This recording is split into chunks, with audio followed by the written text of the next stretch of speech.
Hello and welcome everybody to Joe Martin Field. I'm Ryan Carlson, back for another season of Bellingham Bells baseball. So glad to be back with you, and it is going to be a phenomenal summer like last summer was, but this summer is a little bit different.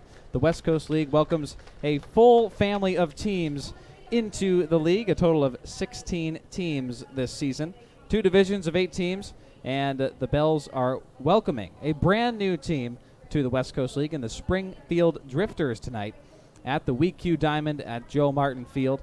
And right now, Bells general manager Stephanie Morell is right at home plate addressing the home crowds in attendance for the inaugural $2 Tuesday on this opening night.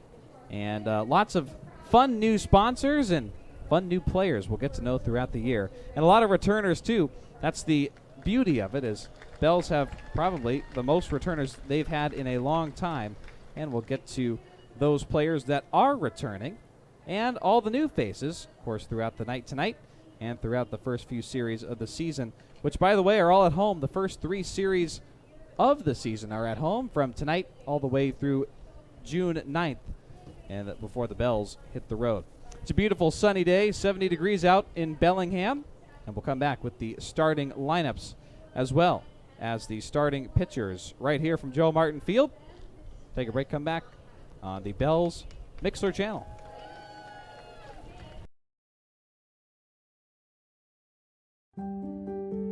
Have you had a fall, sprain, or break? Skip the emergency room and go straight to the experts, Proliance Pacific Rim orthopedic surgeons. With walk-in, same-day orthopedic care, you won't have to wait for the treatment you need. Since 1968, Pacific Rim Orthopedic Surgeons has provided compassionate and exceptional care in our community. Our team is here for you when you need us most. Proliance Pacific Rim Orthopedic Surgeons. When people come before profit, convenience comes without compromise. That's why BECU has built a top-rated app. So we can track our spending, deposit checks, manage debit and credit cards, and send money, just like that. Credit unions are powered by members and the values we share. And BECU puts that power right in our hands. So join us. BECU, more than just money.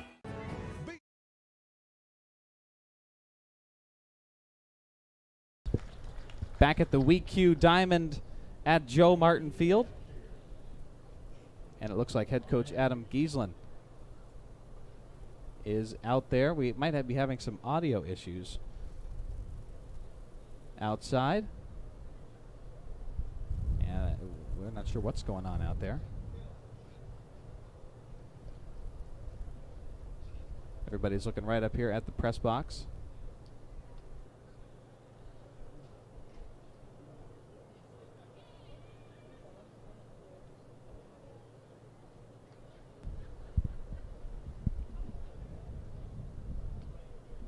Stand by, everybody,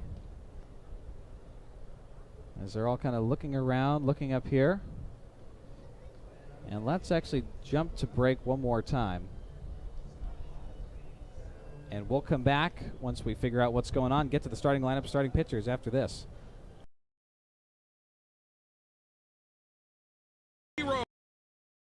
Install high-efficiency natural gas equipment, and you can be just like Cascade's most energy-efficient player of the game. Match his ERA of $710. Put some runs on the board by upgrading your furnace, improving your home's insulation, and switching to a condensing tankless water heater. Cascade's bench is deep with both residential and commercial incentives. Check them out at our website or give us a call and be an energy efficiency player of the game. Judd & Black Appliance. For over 80 years, Judd & Black continues to be your locally owned and family-operated appliance store, committed to superior customer service and offering only the best appliances. Our customers have spoken. Come see why we've been voted #1 appliance store. Shop comfortably over the phone, in-store, or online now with live chat. Come be a part of your local Judd & Black's history, present, and future. Judd & Black, your hometown appliance store, close to home. Online at juddblack.com. Okay, back at Joe Martin Field, and we're still waiting around. You know, it's been a very interesting few days here in Bellingham. Everybody coming back to the Diamond. Coach Giesland, it's his second year as the Bells head coach. Everybody's still waiting around. I think we've had some microphone issues, so trying to get that sorted out. In the meantime, I want to make sure that everybody is ready with the starting lineups, and we can get to those now. First, for the visiting Springfield Drifters, their inaugural game, the first ever game in Drifters history. Leading off is Cannon Reeder in center field. Ben Parker out in right field. He's batting second. Ryan Hayes is the DH, batting third. Dane Fraser is batting cleanup and at first base. Jack Thompson is the third baseman, batting fifth. Nathan Stevens is catching tonight and batting sixth. Sheehan O'Connor is the shortstop and batting seventh. Hunter Dryden is at second base, batting eighth. Daniel Furman is in left field, and he is batting ninth. And the starting pitcher for the Drifters in their inaugural game here in Bellingham, Washington, Theo Millis. He's pitched at LSU. He's also pitched at West Virginia. And I was talking with head coach of the Drifters, Tommy Richards, about where he is going to be this fall, and he doesn't know yet. So some very elite level experience in the SEC and at West Virginia for the opposing pitcher of the Bells here tonight on the mound. And now for the Bells starting lineup, Jared Buhanda is in right field. Shea Bowen is in left field, and he's batting second. Giovanni Del Negro is the DH and batting third. Cameron Dayton is the first baseman, batting cleanup. Will Cresswell is catching tonight and batting fifth. Joe Stevens is at third base, batting sixth. Art Schoenstad is batting seventh, and he is at second base. Ty Saunders, remember that name from last year, played almost, if not all, games in the Bells in a Bells uniform last summer. And so did Daniel Jernan. He's batting ninth. And those two are at the bottom of the lineup. Ty Saunders at shortstop. Daniel Jernan straight away in center field. And Austin Coleman wears number 11 in the Bells all-white opening day uniforms. Will take the mound. He and Giovanni Del Negro are from Cal State University San Bernardino. And those two will get some starting action tonight for the Bells in front of this home crowd. Again, beautiful night, sun setting over downtown Bellingham and Bellingham Bay to our right. We'll take a break, come back. Head coaches are meeting around home plate right now, trying to sort things out with the umpires, and then we'll get things rolling here from the WeQ Diamond at Joe Martin Field. Don't go anywhere. Summer of Bells baseball starts next on the Bells Mixer Channel.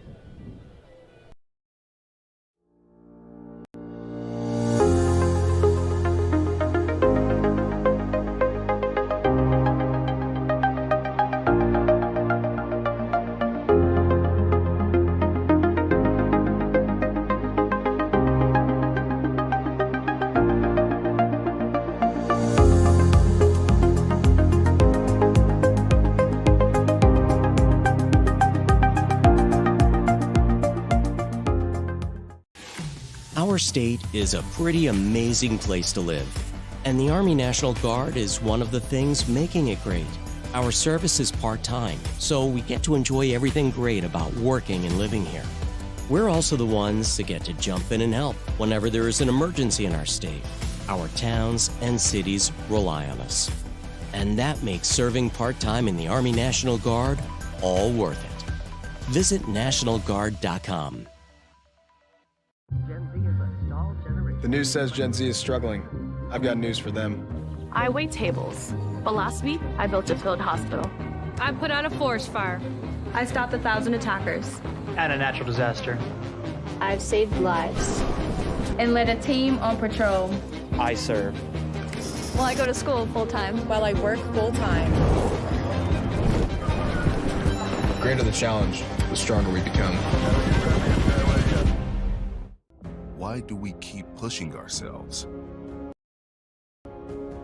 Because we know that trying something new, or different, or unexpected can be the first step in progress. It's not always easy to adapt and evolve, but it's necessary. It's who we are. Resilient.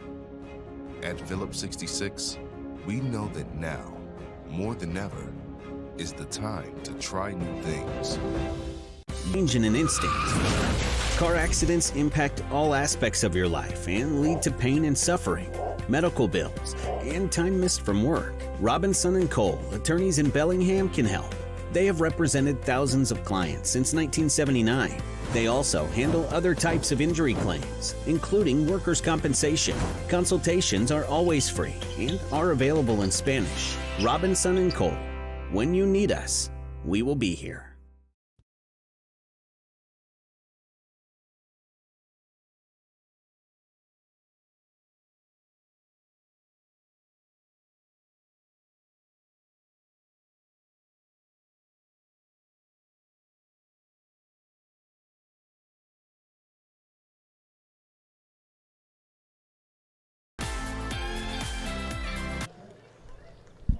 Well, now the entire Bells 2022 lineup is being read through the PA system, and everybody running down, giving fist bumps to the coaching staff and then the teammates who have been called previously. There's Ty Saunders running over to first base, or home plate rather, where Adam Giesland is standing, and there's Daniel Jernan following him. Both in the same numbers as they wore last year. Jernan in number 22, Ty Saunders wearing number 7.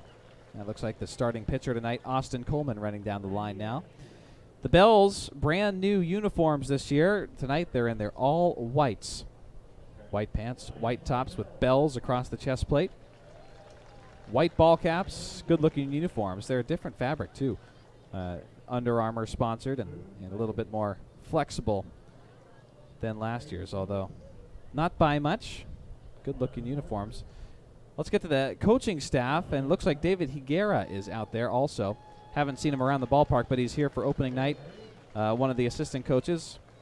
They also added Cody Anderson to the assistant coaching staff, as well as Hayden Hastings, who was there last year with Adam Giesland. A new pitching coach taking over for the great Jim Clem, who was with the Bells for many, many years, and last year was his last with the Bells, at least for now.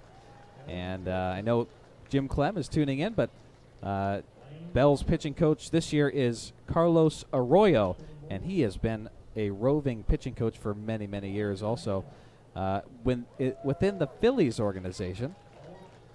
And we got to meet Carlos, chat with him the other night, and he had a lot of stories. Very, very funny personality, and knows a ton about baseball, and is excited to work with the Bells pitching staff. A lot of returners like Ryan Beitel, Trevin Hope, Kyle Dunning, Aaron Barocas, and they are all back in the Bells bullpen and pitching staff. Going to work with Carlos Arroyo. For those returners, they get to work under the expertise of Jim Clem and Carlos Arroyo, so really hone in on their craft during these summers with the Bells. Everybody's still being announced here at the park. Running out from the Bells dugout on the first base side and running down the fist bump line with all their new teammates. Coach Giesland had a few days to practice with this group, and just a few short days, most definitely, for batting practice and just more get-to-know-you practice. And we talked about that earlier. We'll get to our chat with head coach Adam Giesland, where he tells us how he told the guys, hey, it's still the same game. Play your game. We want you guys to stay who you are. And obviously the coaching staff will help them work on the little things and just develop their game that much more. Going to be a really fun season, like I mentioned earlier. Got a lot of fun road trips this year. The Bells go back to Canada. 5 teams are across the border, including Victoria, which is returning. The Harbor Cats, they're actually involved in the Battle of the Strait of Juan de Fuca with the Port Angeles Lefties down to our south along the bay. And they are in the middle of things in Victoria. Other games going on tonight also. Edmonton Riverhawks at the Kamloops North Paws tonight north of the border. And the Nanaimo Night Owls visiting the Portland Pickles down to our south. So the Bells lineup has been announced, and they will now announce the Springfield Drifters inaugural lineup down the third base side. So the first base side is now lined with your 2022 Bellingham Bells. And at the beginning of the season, they fill in the vacancies in the roster with more local players from around the Pacific Northwest signing those 10-day contracts. And there's a lot of turnover within the first week and a half, 2 weeks, with guys coming into town. A lot of players participating in postseason collegiate baseball right now. But a lot have made the trip out and are ready to go. Bells have a pretty full lineup, and it's going to be that way for the first couple of weeks until things get settled out. Last year, the UCLA group didn't get here till about middle of July, beginning to middle of July, and really had to adapt quickly and get as much baseball in as they could. So the Springfield roster being announced now. By the way, we talked to Daniel Jernan earlier today, and we'll get to that conversation in a little bit. But he's excited to be back. We're excited to have him back, and he is in the starting lineup tonight. Springfield roster still being read aloud here on the PA system. And then we'll get to the national anthem. So let's step aside one more time, take a break. We're trying to get things going here at Joe Martin Field, but we'll be there shortly for opening night and first pitch after this on the Bells Mixer channel.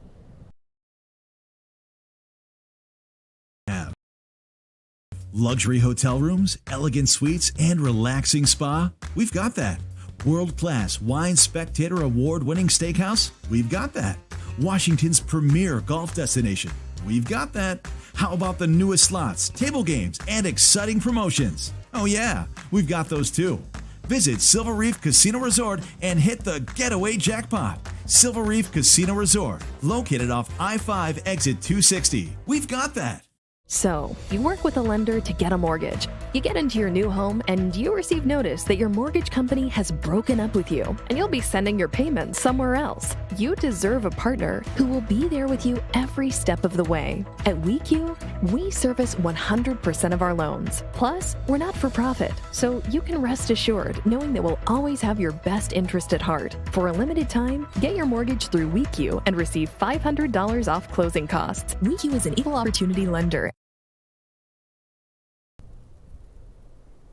Back at Joe Martin Field right now, the American flag being walked out by the color guard here for tonight's national anthem. Both teams lining the first base line and the third base line, and we're going to get to action momentarily. First, let's jump into our conversation with Daniel Jernan that happened a little bit earlier. We're here pregame with the Bells veteran outfielder Daniel Jernan. Daniel, fun year last year. I kind of want to reflect back the playoff run, shortened West Coast League, but what'd you take away the most from last year in your first year in the West Coast League? Yeah, no, it was definitely a step to grow in my mind. Competition was just a lot better from what I saw previously. Being around guys of a higher caliber definitely just pushed me, brought the most out of me, and it was a lot of fun to be a part of. How is it coming back to Coach Giesland, same assistant coaches as well as some new ones, Cody Anderson and Carlos Arroyo? What do you like out of the group so far? That's good. I mean, I just rolled up here today. I left my place at 10 a.m., just rolled in just before 2, so just getting my feet on the ground, but it's definitely good. I like the way that everything's going, like the direction. Everybody seems nice, and, in that sense, what we need. So, I'm just honored to be a part of the culture going forward. Now, did you leave Lower Columbia College, or did you leave Surrey? Where'd you come from? I left Lower Columbia. I haven't been home yet, so hopefully after this game I can make it across the border, and then I'm actually staying up there instead of host family, so we're only 35 minutes away, so being able to live at home, it'll be a lot better. So that's really nice, and that's something that we didn't have last year. You didn't have the opportunity to do so. How excited are you to be able to do that, as well as get some Canadian trips this year? Oh, it's huge, 100%. I mean, that was part of the West Coast League last year that we kind of missed out on. Growing up, getting to see those teams and have friends, play there and all that kind of thing. So playing against some friendly competition, to say the least. But definitely looking forward to it, being able to go home and, get my family involved in that kind of thing. It's something I haven't had in the last 3-4 years with baseball due to the pandemic and all that. So definitely excited for that, and it should be good.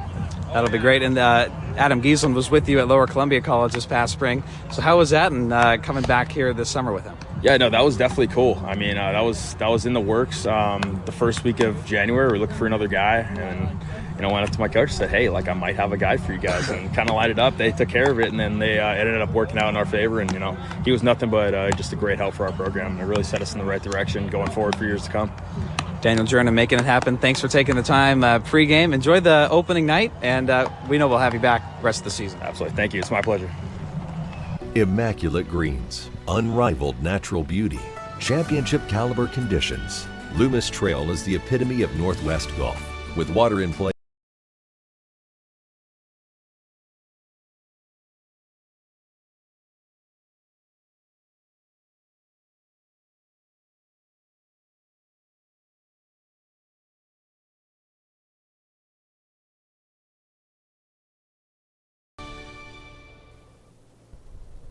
Well, that was a great chat with Bell's center fielder tonight, Bell's outfielder, Bell's veteran, Daniel Jernan. A little earlier today, he's excited to be back. We'll be commuting from home finally from Surrey, British Columbia. Like he said, 40 minutes up the 5 freeway, which is along the horizon for us. We can see it through the big, tall evergreen trees right in front of the Seaholm Arboretum. Beautiful setting here in Bellingham. And we also chatted with head coach Adam Giesland. So let's jump into a little bit of that before first pitch. Keep it right here. Here's our chat with head coach Adam Giesland.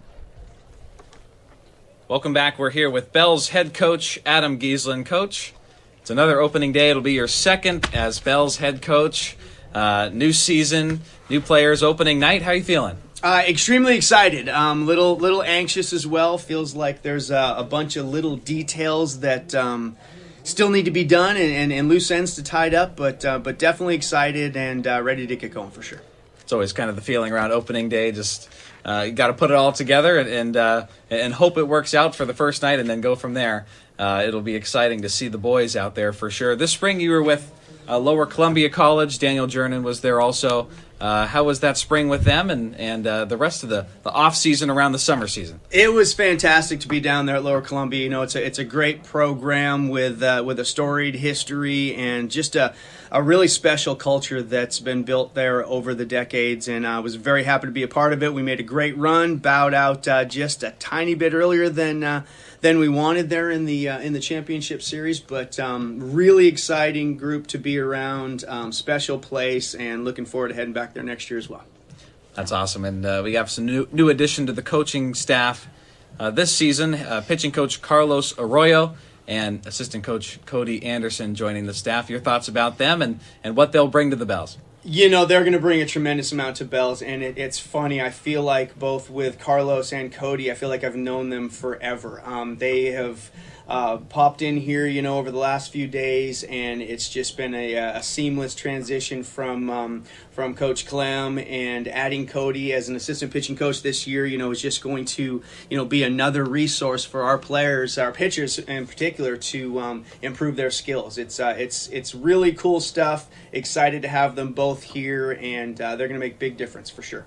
And with every season, we get a new wave of fresh faces on the roster, but this year's unique in the fact that we have a fair amount of returners also. How excited are you to see those guys again and then adapt to the new faces as well? So happy to have those returners back, and they were invited back for a reason, not only what they do on the field, but how they are in the clubhouse and in the community. So the guys we have coming back are special individuals. So happy to have them here, see their faces, watch them compete again as Bells. And I'll tell you, the new crop of players coming in, there's some special group of guys in there. I believe in fast and physical and high energy and stuff like that. Well, that's head coach Adam Giesland. We had to cut it a little bit short with him just because, it's already time for first pitch. You blink, and you would miss it. But here we go. Austin Coleman on the mound. And the first pitch of the Bells 2022 season is a soft grounder that rolls foul down the third baseline. 0-1 count. We're underway at 6:44 p.m. on this Tuesday night. Full crowd at Joe Martin Field on this $2 Tuesday. Lots of fun outside pregame also. A live band, food trucks. Really doing it big and doing it well for the home opener. Downtown Bellingham, Washington. Austin Coleman on the mound, and Will Cresswell from Washington State University behind the dish. He's got his Washington State Cougars red catcher's helmet on. We can see it. Our booth is positioned right on top of home plate here at Joe Martin Field. The 0-1. That's a nice fastball. That gets us to the strike zone at 91 for strike 2. No balls, 2 strikes. Had the privilege of talking with Austin Coleman before the game today. And I didn't know, I'm still getting used to the players. Haven't really gotten to meet too many of them. And I try to be cautious around the starting pitchers because they all have their different routines. And some are totally conversational. Some like to just try to keep to themselves, even at the major league level.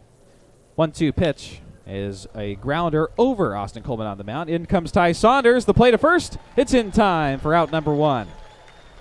Oh, feels good to say that again. Ty Saunders from shortstop charging in towards the mound. Whereas the glove on his left hand, he scooped it up and at the top of the infield grass, fired to first base where Cameron Dayton, Bell's first baseman from the University of Texas, stands and made the play for out number 1.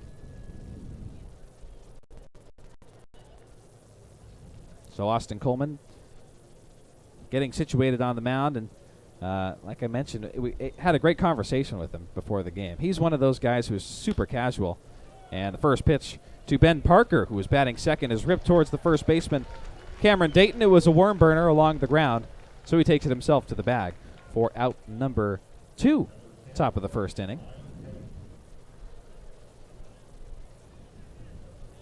And we had a great chat.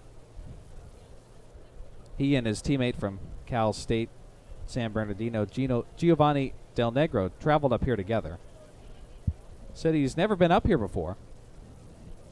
Really likes it so far. First pitch swing and a miss to Ryan Hayes, the DH tonight for the Springfield Drifters.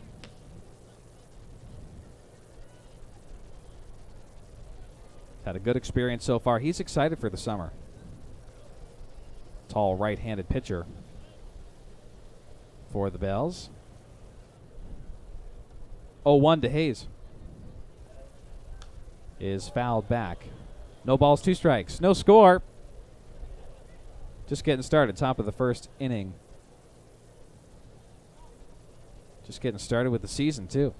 I drove through Springfield on my way up to Bellingham for the season and checked out the ballpark. It's a brand new all-turf field, 7 minutes east of Eugene, Oregon. So it would be the furthest south team in the West Coast League, Springfield Drifters. The 0-2 pitch is fouled back. It's a really nice facility. All royal blue seats to match the Drifters' uniforms. Royal blue tops, white pants, and royal blue ball caps and batting helmets. The 0-2 pitch from Coleman. Just misses outside. Will Cresswell points at him to say, good pitch. Do that again. That was just a bit outside. 1 ball, 2 strikes. Coleman trying to make it a 1-2-3 inning. Swung on and fouled into the catcher. Into the turf first. And then into Will Cresswell, who walks about 10 feet in front of home plate, then tosses the ball to Austin Coleman. Maybe he said a word or two. Great to be back at Joe Martin Field. Great to have you all listening also. It's going to be a fun season. Also welcome in all the Springfield Drifters viewers as well, as the 1 ball, 2 strike pitch misses down and in. 2-2. As their broadcaster could not make the trip way up north. A 6.5, 7-hour drive from Springfield. 2-2. And it skips along the turf on its way to Cresswell. Full count now, 3 balls, 2 strikes.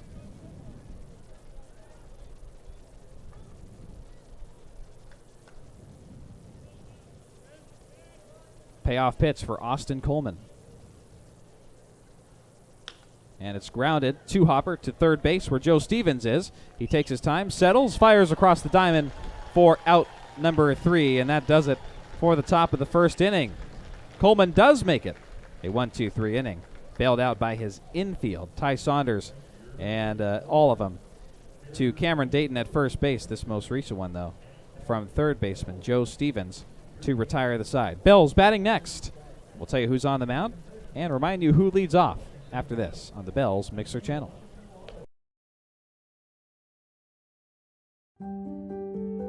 Have you had a fall, sprain, or break? Skip the emergency room and go straight to the experts, Proliance Pacific Rim orthopedic surgeons.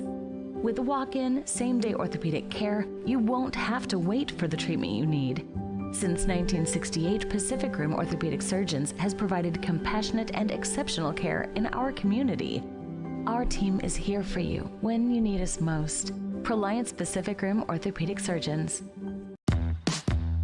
When people come before profit, convenience comes without compromise. That's why BECU has built a top-rated app. So we can track our spending. Deposit checks. Manage debit and credit cards. And send money, just like that.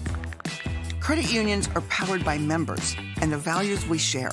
And BECU puts that power right in our hands. So join us. BECU, more than just money. Be an energy efficient.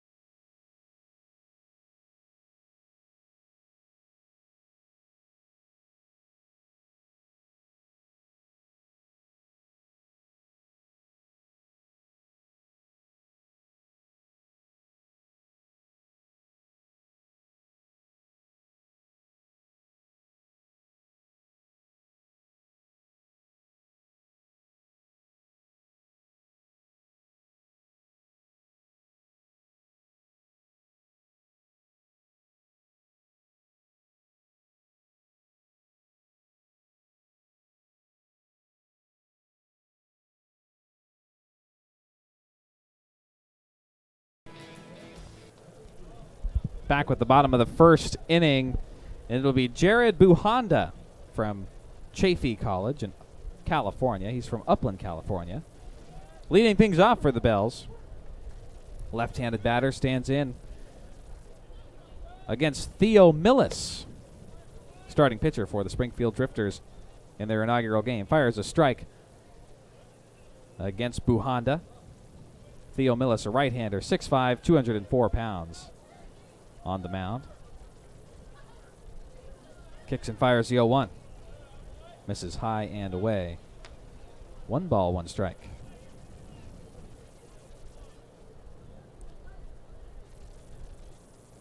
Buhanda from Upland, California, graduated from Upland High School. 6'1", 180, bats left. And now floats one up, a little blooper into left, and charging back, making the grab is Sheehan O'Connor from the shortstop position for out number 1. That floater held up in the air just long enough for O'Connor to get over there. Top of the infield dirt. In left for out number 1. Now Shea Bowen. Bell's left fielder from Umpqua Community College cracks one into left center, gets down. This is going to roll all the way to the front of the track. Bowen's going for 2 and slides in for the first hit of the Bells 2022 season. Bowen's got a 1-out double in the bottom of the first.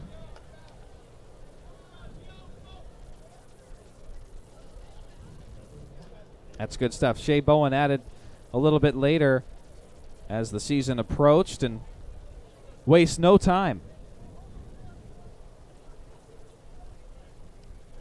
putting that one in play.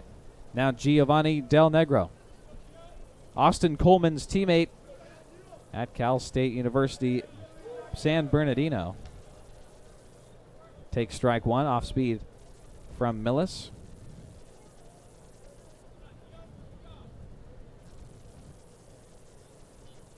With everybody watching Shea Bowen now at second. Hunter Dryden, second baseman, keeping an eye on him. The 0-1 misses outside.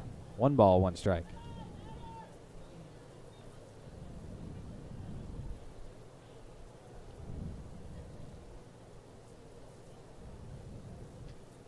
Forgot to mention also dugout assistant Ryder Cunningham is back. He's down there with all the boys, per usual. He was also looking forward to this season. Adam Giesland at the third base coach position, and Hayden Hastings over at first. Gio takes ball 2, 2 balls, 1 strike. Now he floats one straight up over the pitcher's mound. In comes second baseman Hunter Dryden, and he makes the grab. Facing the opposite way of the sun, easy grab to make. So Gio Del Negro flies out to Hunter Dryden for out number 2, bottom of the first. And Shea Bowen stays at second base. Cameron Dayton now, the Texas Longhorn. Pitch gets away from Nathan Stevens. And so the pass ball advances Shea Bowen over to third. And he is 90 feet away, looking to score the Bells' first run of 2022. 1 ball, no strikes to Dayton. First baseman tonight.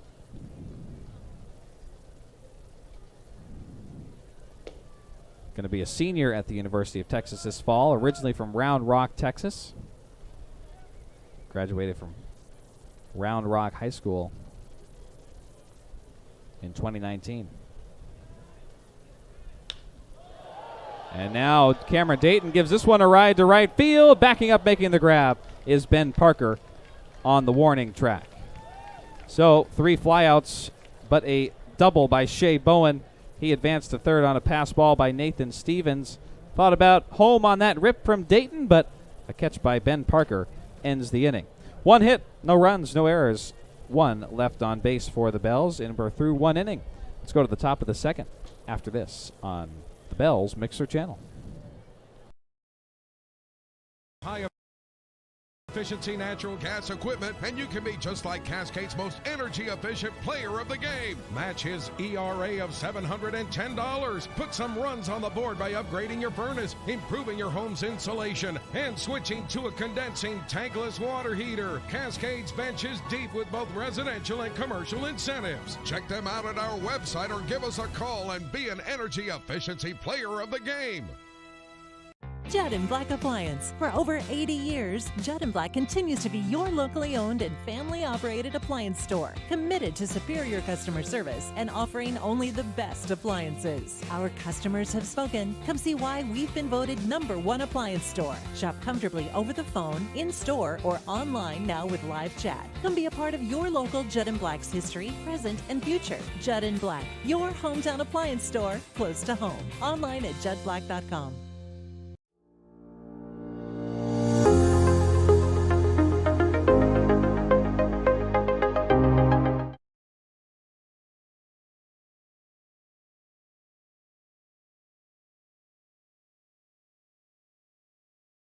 Martin Field.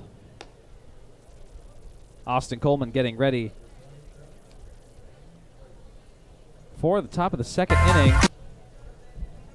My apologies there. We're still working out the kinks. You know, mentioned the build-up to opening night. Just a little bit of a weird feeling for some people. Like waiting for opening night, first game to get underway for them to really settle in, including myself. But we're getting there. 1 inning in the books. Dane Frazier leading off for the Drifters in inning number 2. Coleman back out there, fires a 90-mile-an-hour fastball for strike 1.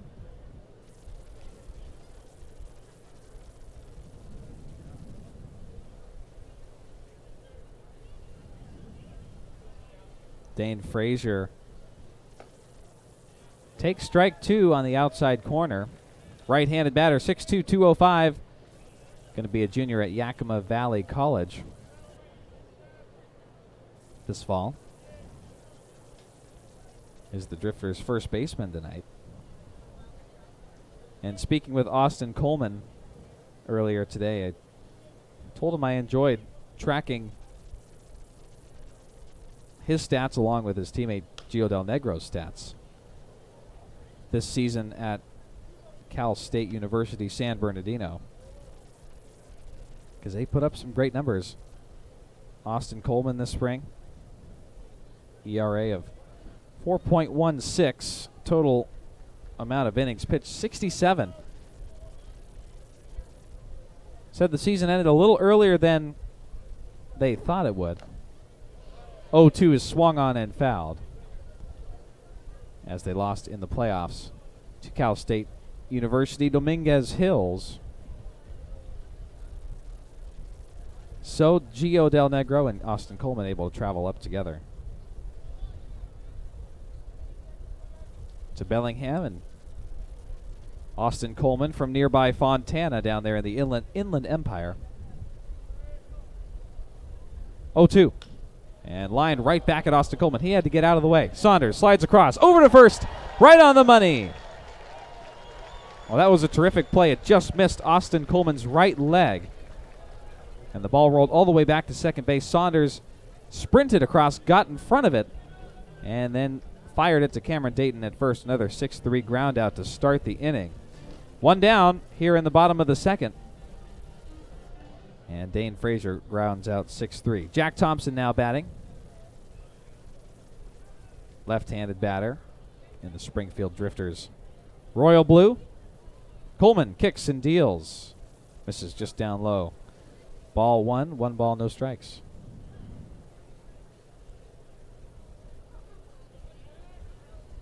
Jack Thompson wearing number 31. Now the 1-0 gets by Cresswell. Goes off his glove, then between his legs, he tosses a new baseball to his pitcher, Austin Coleman. Earlier start to the season, too, for the Bells. Maybe that's why it feels a little bit different. May 31st start. Usually starting around June 4th or 5th. 2-0 pitch is in there for strike one. But a lot to look forward to this season. And with all those new teams comes new changes. Last year, 10 teams in the West Coast League, now 16. The 2-1 misses high and away. 3 balls, 1 strike. So they kept the 2-division format. They'll go 8 teams each. Bells are in the north. Springfield Drifters are in the south. Total of 54 in-conference games for all teams as the 3-1's ripped into left field. Getting under it is Shea Bowen, the man that got a double in the bottom of the first to make the catch for out number 2 against the Drifters.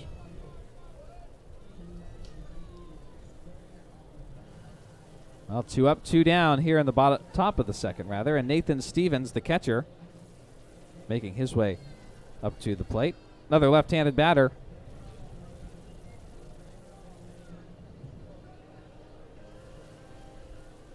Stands in. And the Bells are with all those Canadian teams in the North Division, along with Port Angeles. First pitch to Stevens on the outside edge, strike one.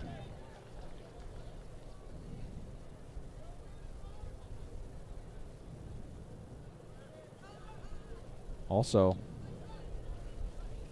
with Wenatchee and Yakima.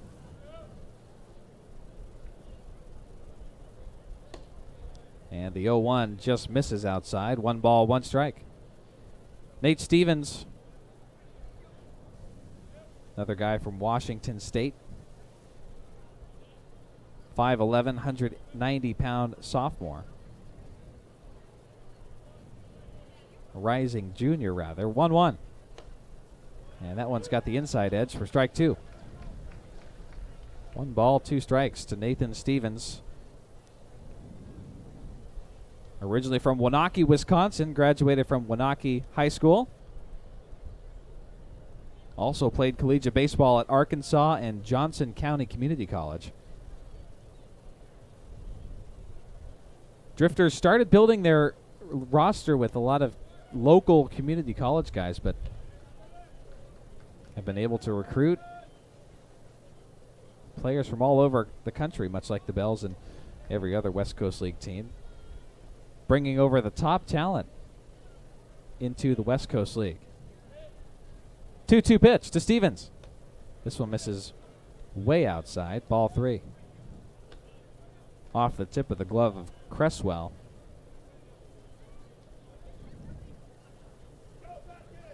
Payoff pitch coming to Stevens. 2 outs gone by, top of the second. Stevens stands in.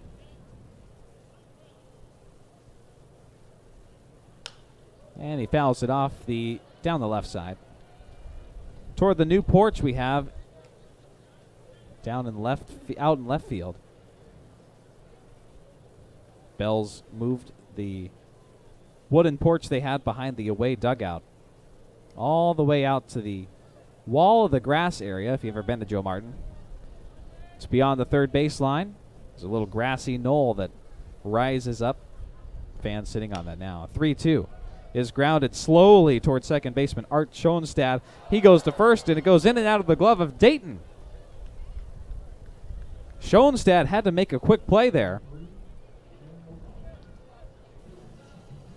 And so he had to charge from deep at his second base position to make a play on the ground ball. And even though Cameron Dayton was maybe 10 feet from him, he fired it at Dayton, who had to be ready. He just went in and out of his glove. So Nathan Stevens finds first base. Probably going to be ruled a base hit. So with 2 out and now 1 on, Austin Coleman looks over. And then back at home plate where Sheehan O'Connor stands, and he grounds the first pitch foul down the third base side. Group of kids standing over there.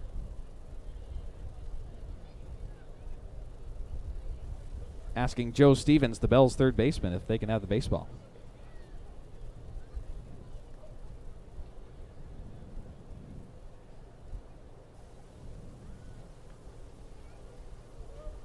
Oh, 1 to O'Connor. And he grounds this one fair this time. A one-hopper. Easy for Austin Coleman to gather and fire to first for out number 3. So 1 hit for the Drifters. They're first as a team in the West Coast League, but they strand Nate Stevens at first base. And then Sheehan O'Connor grounds out to Austin Coleman to retire the side. Bottom of the second coming up. No score from Joe Martin Field. Come back after this on the Bells Mixer channel.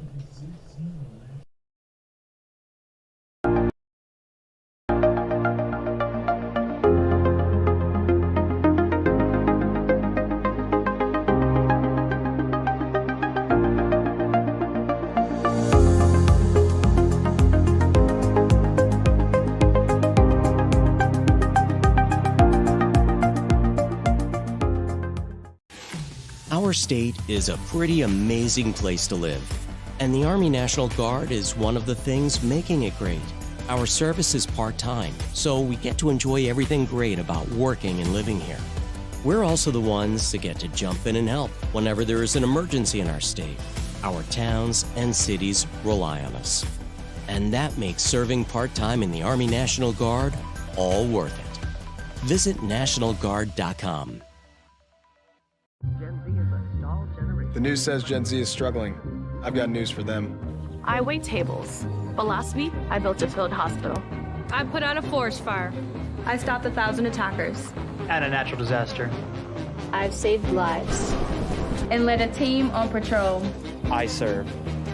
Well, I go to school full-time. While I work full-time. The greater the challenge, the stronger we become. Why do we keep pushing ourselves? Because we know that trying something new, or different, or unexpected can be the first step in progress. It's not always easy to adapt and evolve, but it's necessary. It's who we are. Resilient. At Phillips 66, we know that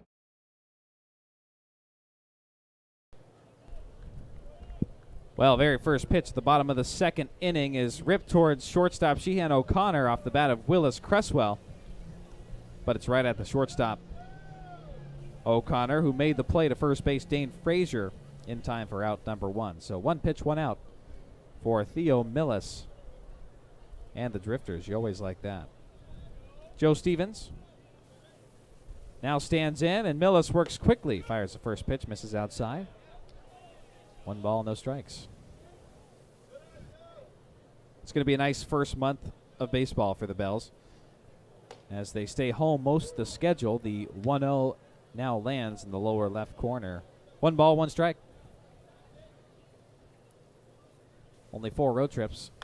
And now Joe Stevens lifts one in the left, and Daniel Furman there in left field for the Drifters to make the catch. 2 up, 2 down on 3 pitches for Theo Millis. In the second, working quickly.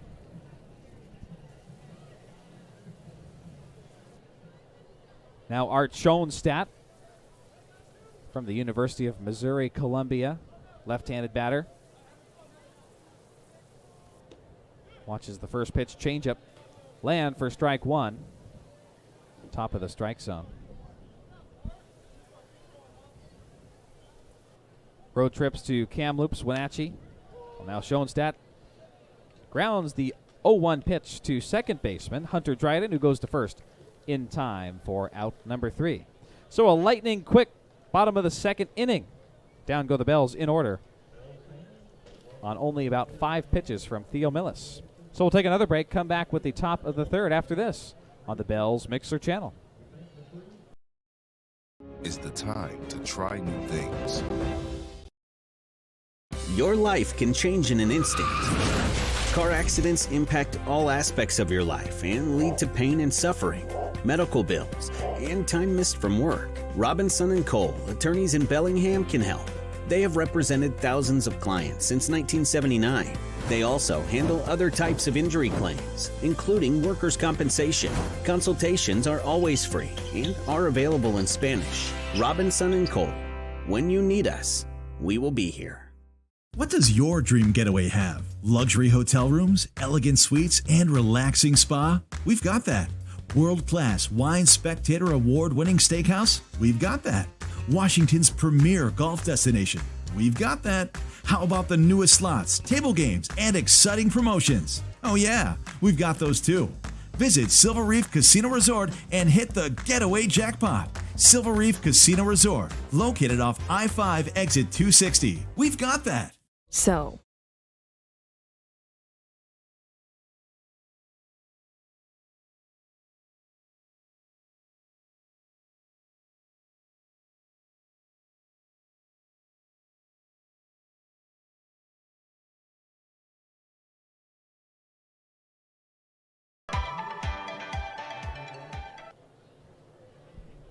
Top of the third coming up. Third inning. Brought to you by Axton Automotive. Visit Axton Automotive at 1372 West Axton Road in Ferndale, Washington. Austin Coleman back to the mound. Hunter Dryden leads off for the Drifters. Coleman kicks and fires. Missing on the first pitch. Down and away. 1 ball and no strikes. Had a chat with Bell's pitching coach, brand new pitching coach, Carlos Arroyo, about Coleman. Talking about pitch count. The 0-1 is grounded foul down the third base side, and Joe Stevens chases it. He said that the schools didn't really contact him about any leash to keep his pitchers on in terms of pitch count, but he knows he's got a full bullpen, full pitching staff, and he wants to get everybody equal opportunity, work with them all. 1 ball, 1 strike to Hunter Dryden. And he grounds this one fair the opposite way towards Dayton at first. And he'll flip it underhand to Coleman, who charges in for the out. So a 3-1 ground out to begin the third inning. And we're at the bottom of the order. Daniel Furman stepping in. Arroyo said wants to keep his starters maybe around 50, 60 pitches, then utilize his bullpen. Furman, a right-handed batter, ready for first pitch. He bunts it down. Coleman charges in. Throws to first. It's right on time and on the money for out number 2. Top of the third. This time a 1-3 ground out. Back to the top of the order. Cannon Reeder grounded out 6-3 to begin the ball game. He's up now. Only one hit per side through the first 2 innings. They have really felt like they've just flown by here on this opening night in Bellingham. Coleman looks in for the sign. Now fires the first pitch to Cannon Reeder. In there for strike 1. Coleman was saying he got his fastball up to about 94 this spring at Cal State San Bernardino. The Coyotes. 1 strike pitch to Reeder. And he swung at it, fouled it straight back. 0-2.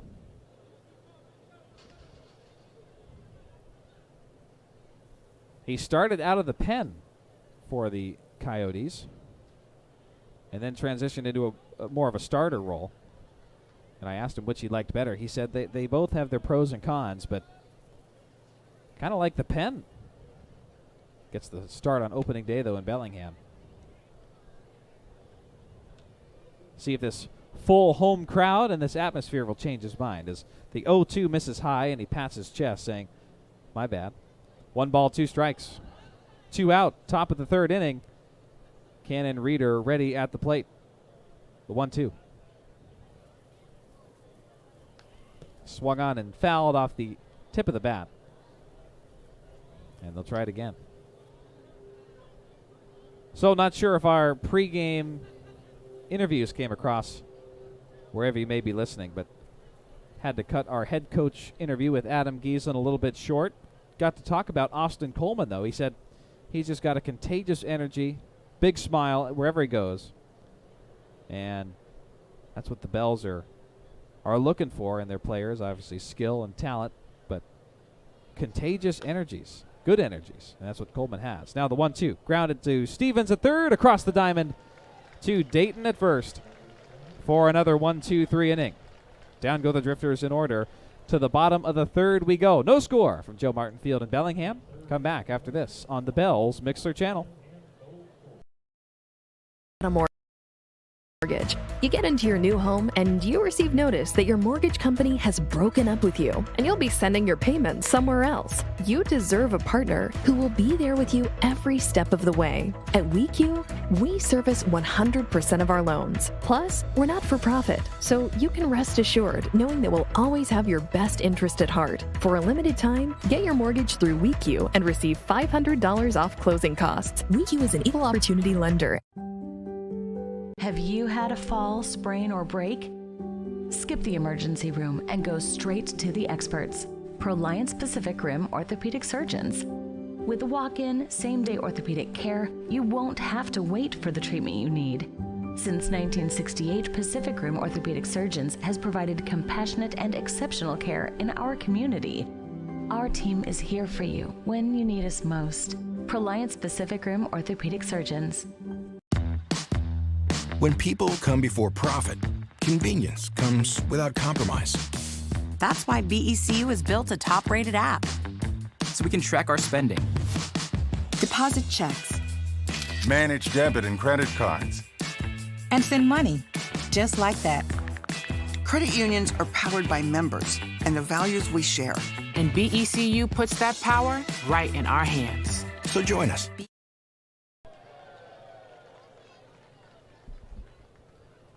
Welcome back to WeQ Diamond at Joe Martin Field.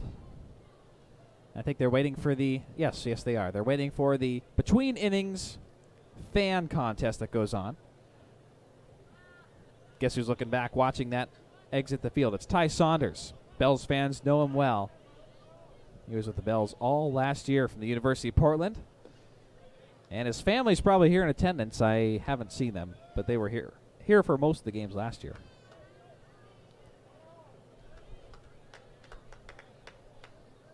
Saunders has a great support system, his family. Takes ball 2, 2 balls, no strikes. And he played 55 games for the Bells last season, a total of 169 at-bats. Ended with an average of .207. Hit 3 homers, and I remember one of them was down when the Bells were visiting the Bend Elks, and he swings and misses at the 2-0. Got the green light ahead in the count. 2 balls, 1 strike now. And down in Bend, if you've been to the park, you look towards the mountain range to the west. Saunders now fouls the 2-1 off of himself and then tumbles down to the turf. This is not good. Ty Saunders goes straight down. And now he sits up, still sitting on the turf, looking at his right knee. Here come the Bells athletic trainers and Adam Giesland and Hayden Hastings coming over. Giesland sends Hayden Hastings to the dugout. And Saunders is still down. This one fouled off of his right leg and then towards the second baseman, Hunter Dryden.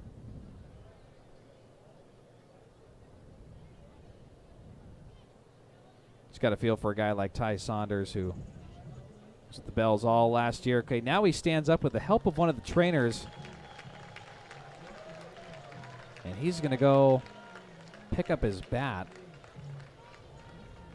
Just try to walk this one off. This is a great sign. Now he's stretching out that right leg. He's got a little bit of a smile on his face. Adam Giesland looking at him.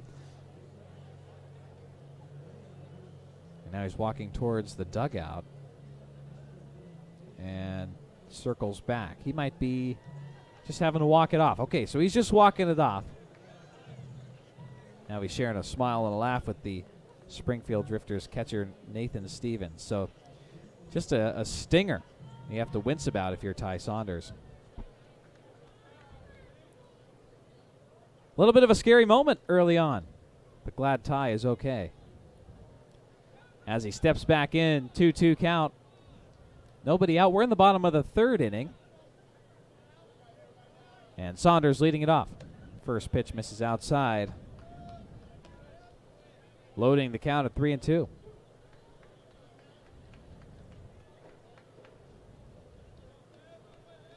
Payoff pitch. Saunders cracks it into right field. That's a base hit. So Saunders fouls a pitch into himself, shakes it off, gets back up, and pokes a base hit into right field to lead off the bottom of the third. That's what you want to do, and here comes Daniel Jernan. Looking over at Adam Giesland, who's giving some signs, but Daniel Jernan, one of the Bells' fan favorites, he led off a good chunk of last season's games. As he watches the first pitch mitch down and away, 1 ball, no strikes. 41% of last season's games, Daniel Jernan led off for the Bells. And he started on a 10-day contract, so you never know who's going to surprise you.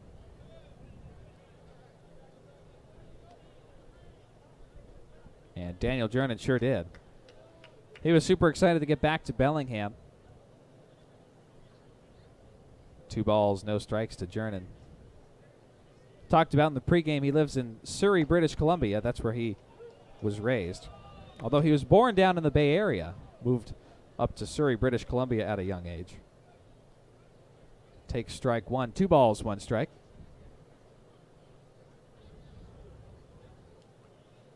And he's living at home this season, something he wishes he could have done last year, but with the COVID issues at the border, that was not able to happen. So Jernan takes ball 3, 3-1. But it's only a 35-minute drive for him, so he's happy to do it, happy to stay with his family. 3-1, fouled up and away down the first base side. Loading the count again, 3-2. Theo Millis had about a 5-pitch second inning. Now the Bells making him work a little bit more here in this third. No score. And nobody out in the bottom of the inning. Payoff pitch.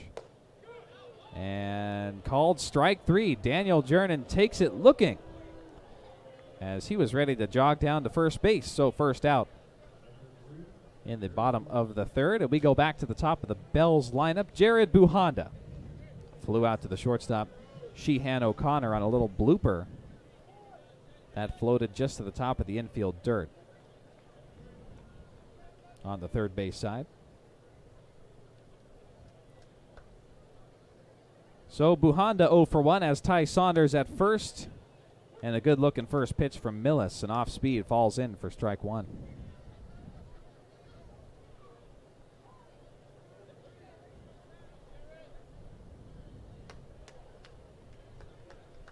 First game of 3, this opening series against the Drifters. And Buhanda takes ball 1. Down and inside. Then the Bells will welcome the Portland Pickles into town this weekend. Always a fun series. This year the Bells don't travel to Portland or Springfield. So they just see those South Division foes once, and that's at the very beginning of the year. The 1-1 fouled straight back. 1 ball, 2 strikes. And there's at least one familiar face on both those teams. The Drifters, it is Trevor Barth, who was a Bell last year, would commute from his hometown of Beaverton, Oregon, to join the Bells on weekends. Would love to see if he gets in any action this series. Sure, he's told head coach Tommy Richards that he would like to. 1 ball, 2 strikes, misses high and away. 2-2 to Jared Buhanda. And on the Portland Pickles roster, a little bit of a fun story, Noah Ferguson, who was a Bell all of last summer, is on the Pickles this year. It'll be fun to see him this weekend. 2-2 fouled straight back off the backstop.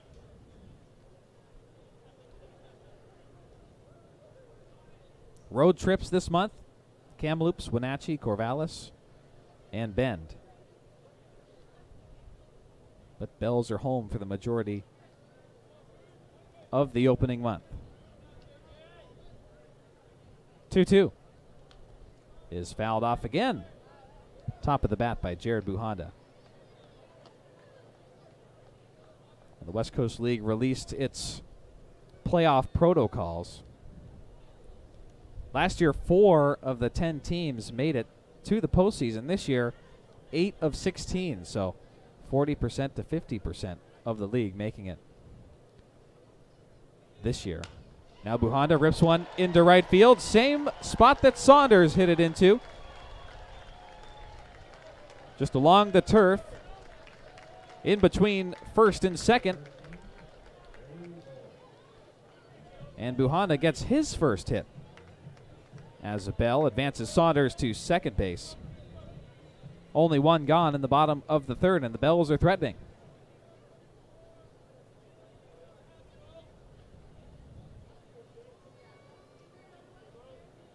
Here's Shea Bowen.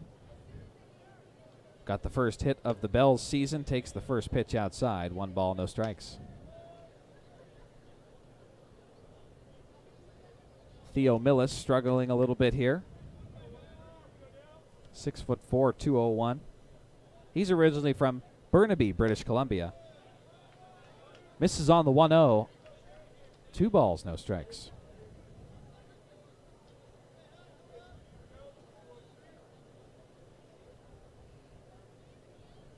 Mentioned he pitched at LSU. And now another grounder, this time right at first base. It'll go to second. Dane Frazier goes for the force out at the second bag. So Bowen stays put at first on the fielder's choice. Sheehan O'Connor was there at second. Thought about going back to first, but didn't want to risk anything, with Ty Saunders now 90 feet away at third.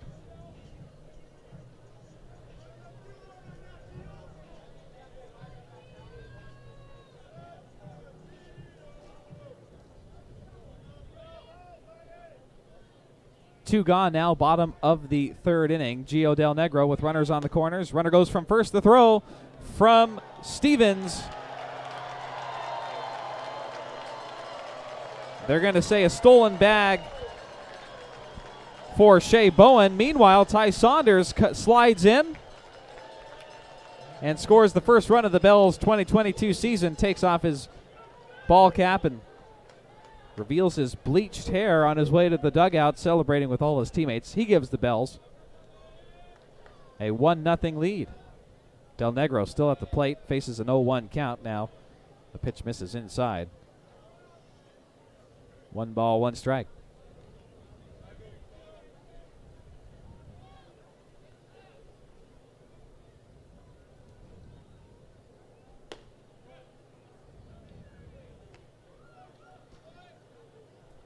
Two balls, 1 strike to Gio Del Negro.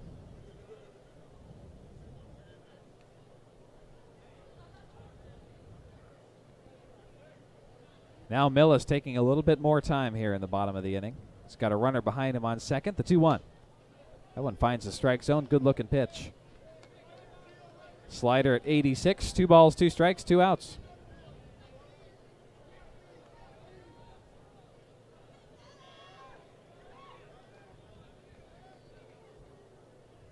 Two.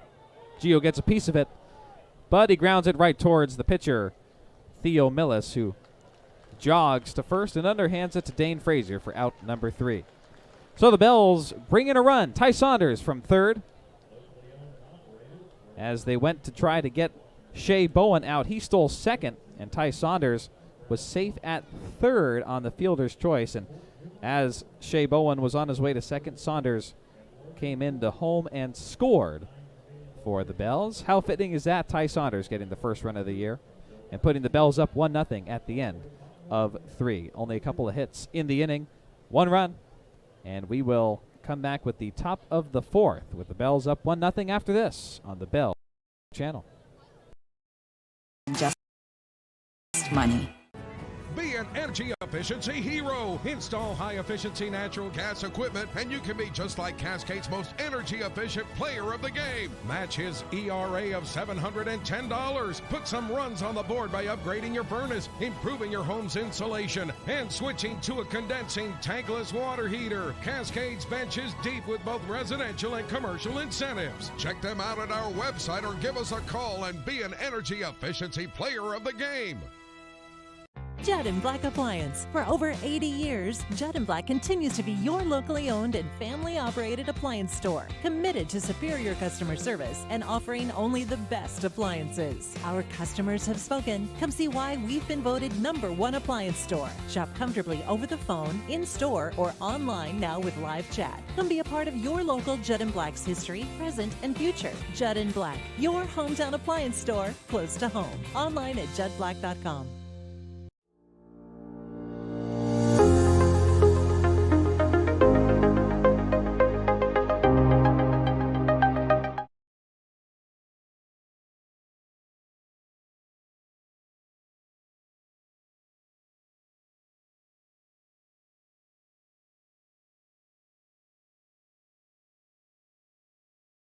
Careers for more information. Top of the 4th inning, Austin Coleman on the mound, ready to go against Ben Parker. First pitch, a laser down in the way, it misses, ball 1. Well, through 3 innings, Coleman only given up 1 hit, that's it. And it was almost an out. Art Schoenstadt had to make a tough play on the slow ground ball. Now the 1-0 foul down the first base side, 1-1. This 4th inning brought to you by the International Brotherhood of Electrical Workers, the official scoreboard sponsor of your Bellingham Bells.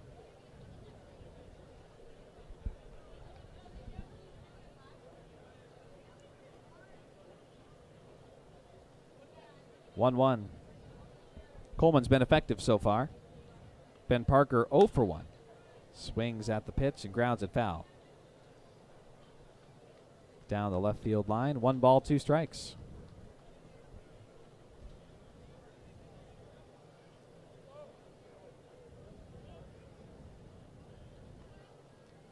Well, for the Drifters, they'll go home after this opening series for their first home series as a franchise. The 1-2 pitch, grounded foul again. Pulled down the third base side, 1 ball, 2 strikes. They'll host the Cowlitz Black Bears and then the Bend Elks in back-to-back home series. The Bells won't see every West Coast League team this year. They won't see the Walla Walla Sweets or the Yakima Valley Pippins.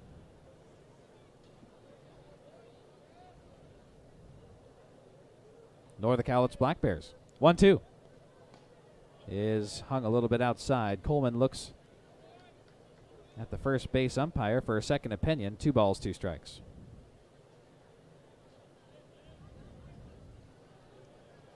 So it's a division-heavy schedule this year.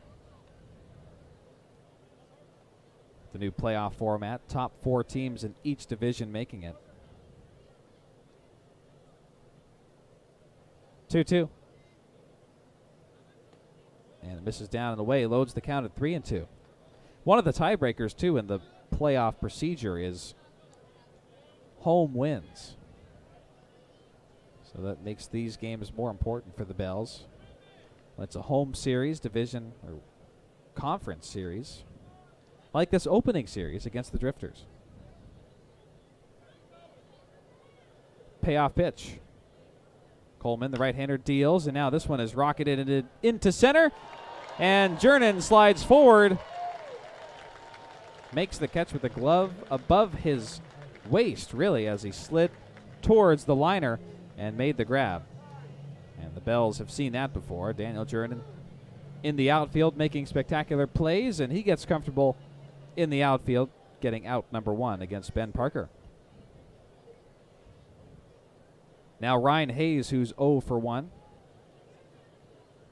Grounded out in the first inning. Steps in and readies. Coleman lost control of it, down and away. 1 ball, no strikes.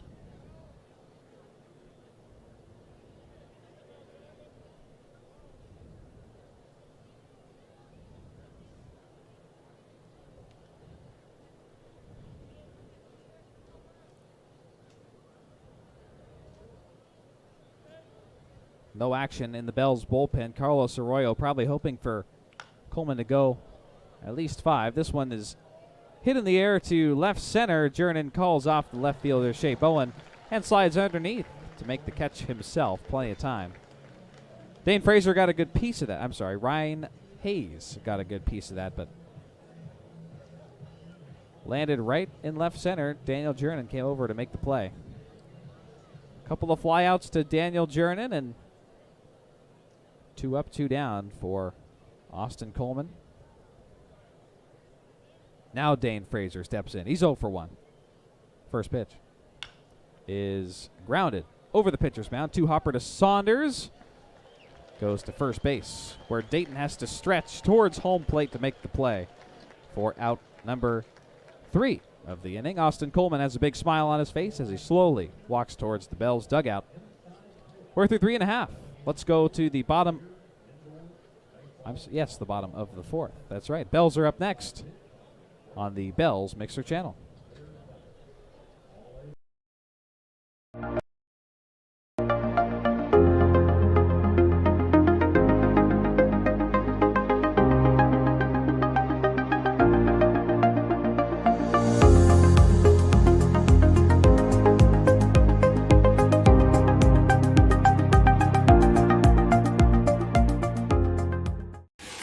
Our state is a pretty amazing place to live, and the Army National Guard is one of the things making it great. Our service is part-time, so we get to enjoy everything great about working and living here. We're also the ones that get to jump in and help whenever there is an emergency in our state. Our towns and cities rely on us.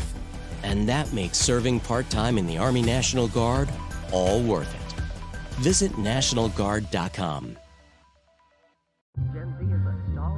The news says Gen Z is struggling. I've got news for them. I wait tables, but last week I built a field hospital. I put out a forest fire. I stopped 1,000 attackers. And a natural disaster. I've saved lives. And led a team on patrol. I serve.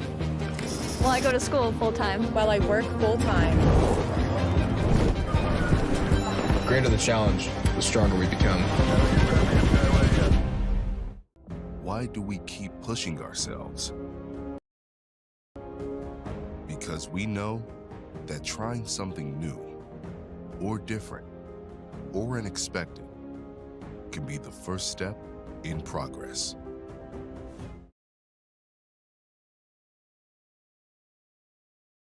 Fourth, Here we go. First pitch to Cameron Dayton, and he grounds it to the shortstop. Over to first, and it's in time for out number 1. Just as quickly as that, Sheehan O'Connor didn't have to move very much at the shortstop position. He fired to first for the 6-3 ground out against Cameron Dayton. And 1 gone just like that in the bottom of the inning. 1-0 score. Bells are leading in the opening day of the West Coast League season.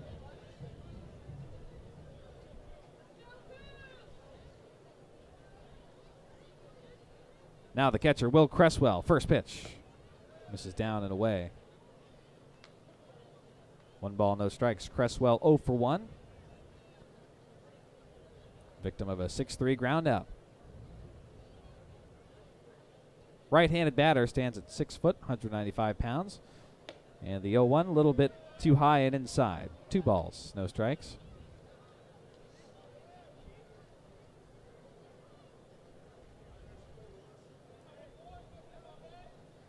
Cresswell going to be a sophomore at Washington State. 2-0. And fouls it straight back right towards the opposite end of our broadcast booth. 2 balls, 1 strike.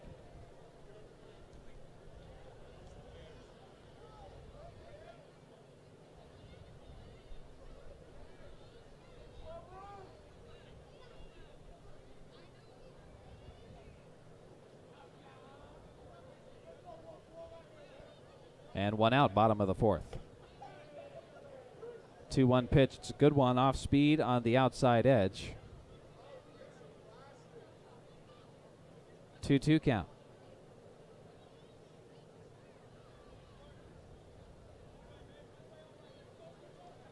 Cresswell originally from Auburn, Washington. 2-2. And it's ripped into center. It's going to drop for a base hit. Running over Cannon Reeder. Deep in center as Cresswell rounds first and then puts on the brakes. Goes back. A 1-out base hit. The Bells' 4th of the night. And now Joe Stevens making his way up to the plate.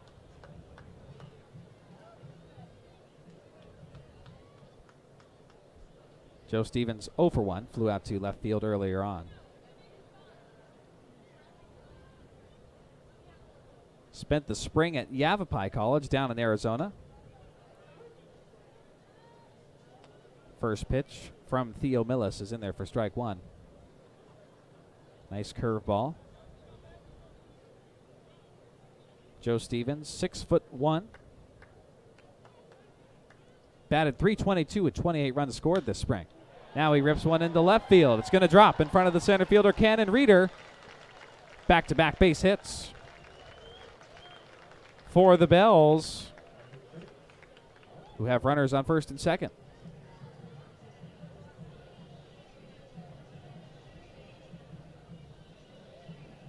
And a little bit of action in the Drifters' bullpen down the third baseline.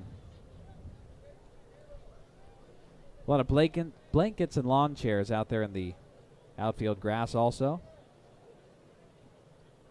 Sun's still setting high in the sky off to our right above downtown Bellingham. First pitch to Art Schoenstad misses for ball 1.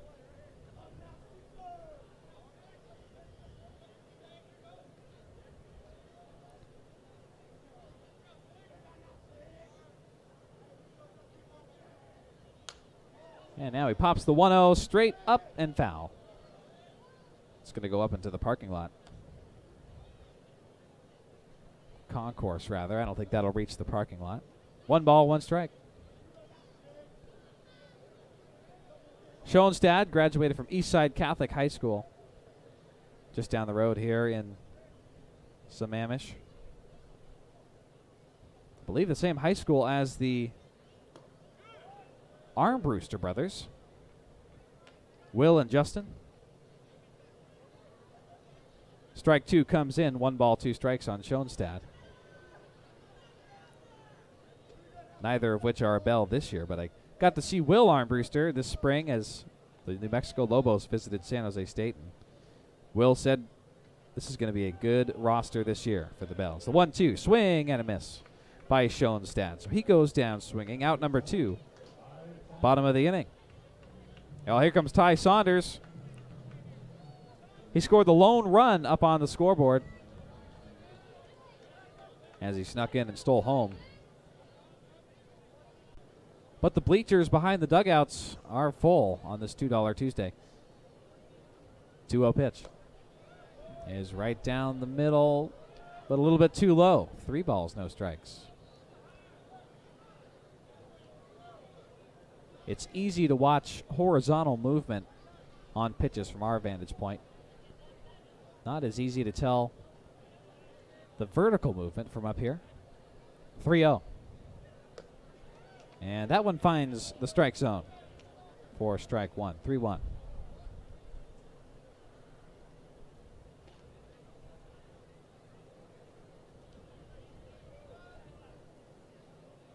Jack Thompson, the third baseman, left-handed batter. Ready for the pitch, fouls it down the third base side. Well, there's a little bit of a look at the grandstands. Caught it on a camera angle. And they're full.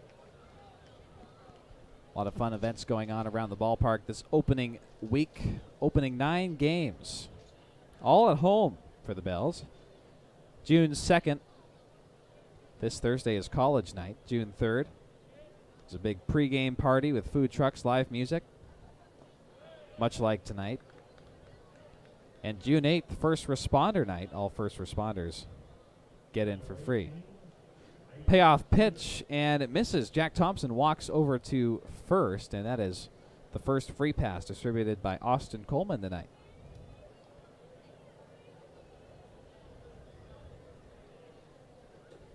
Now there's some walking down the first base side towards the Bells bullpen. Assistant pitching coach Cody Anderson making his way down the fence. One of the new additions to the coaching staff. Now Cresswell and Coleman with some long-range conversation. Coleman on the mound, Cresswell behind the dish, and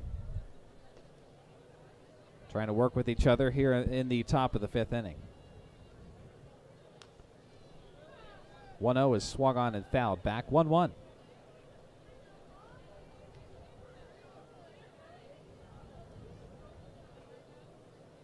See the first walk of the ball game for Jack Thompson, who's over at first.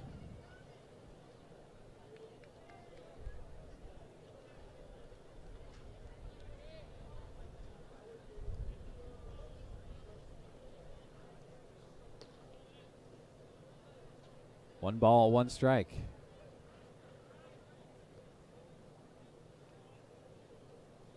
To Thompson. And this one misses outside. 2-1. These two teams will do it again tomorrow and Thursday. Both games starting at 6:35 p.m. as we get the season off and running.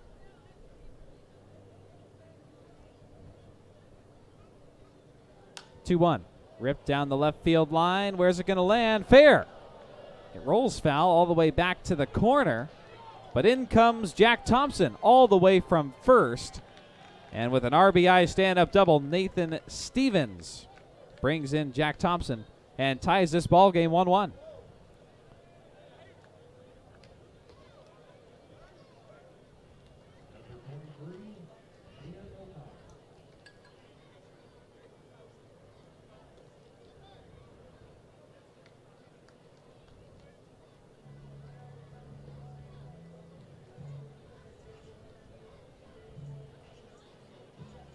Tommy Richards, Drifters head coach, is at the third base position, and he gave Jack Thompson the green light the whole way. Charged all the way home from first base, and that's the first run of the Springfield Drifters ever in their inaugural game here in Bellingham, and Jack Thompson, the beneficiary of the run. Now Cresswell catches the first pitch to Sheehan O'Connor. It's a ball, and then charges out to the pitcher's mound, where he and Austin Coleman stand and have a word with each other. Coleman getting the start today was lights out through the first 4 innings, only allowing 1 hit. And allowed a walk and a double back-to-back here in the top of the 5th.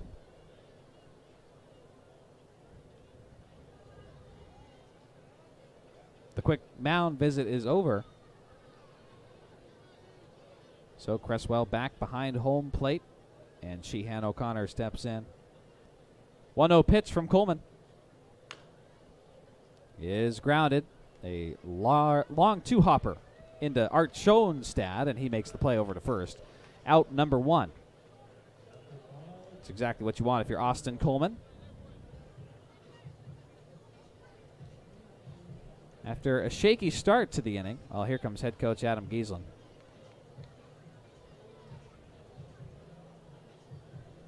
Didn't like the contact there.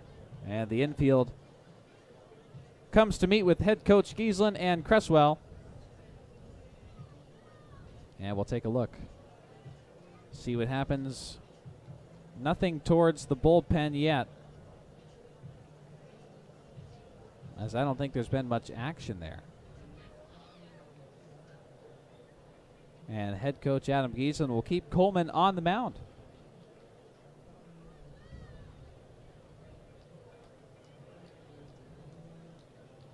Allow his relievers a little bit more time to warm up, but Coleman keeping a positive demeanor out there. He's got a big smile on his face as he talks with Ty Saunders. Trying to get himself back into this thing. On that ground out, by the way, Nathan Stevens advances over to third base. So he's within range, and Hunter Dryden now at the dish. Coleman kicks and fires. A bunt shows, and it's laid down. Coleman can't get there, can he? He will make the flip over to first.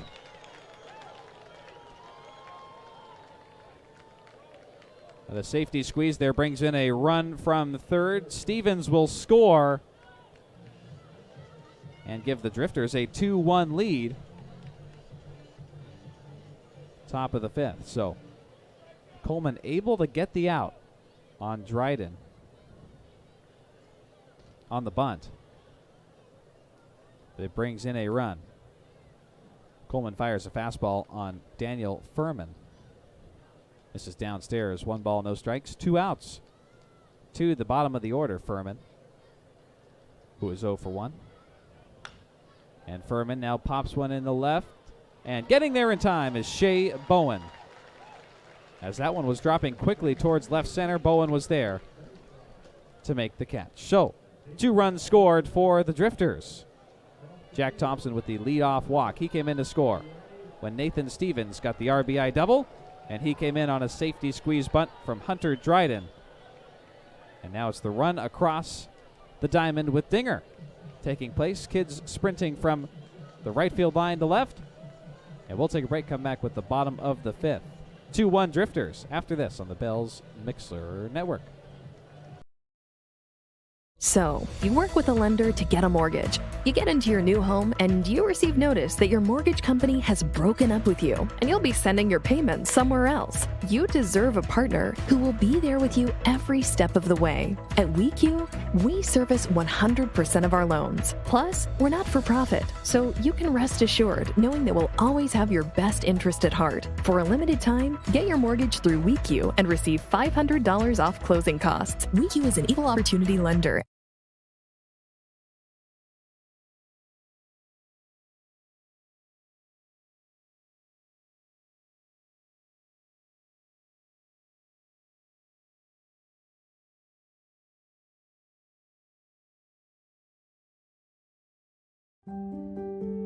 Have you had a fall, sprain, or break? Skip the emergency room and go straight to the experts, Proliance Pacific Rim orthopedic surgeons. With walk-in, same-day orthopedic care, you won't have to wait for the treatment you need. Since 1968, Pacific Rim Orthopedic Surgeons has provided compassionate and exceptional care in our community.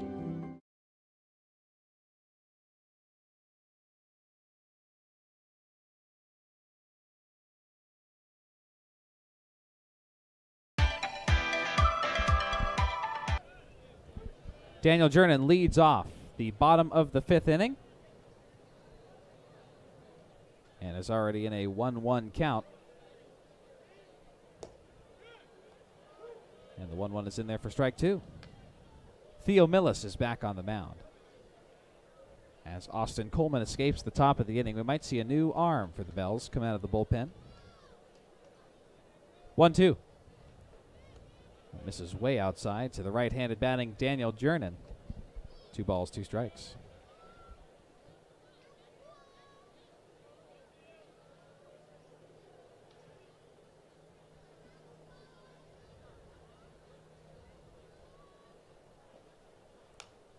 Two fouled off of above the Bells dugout.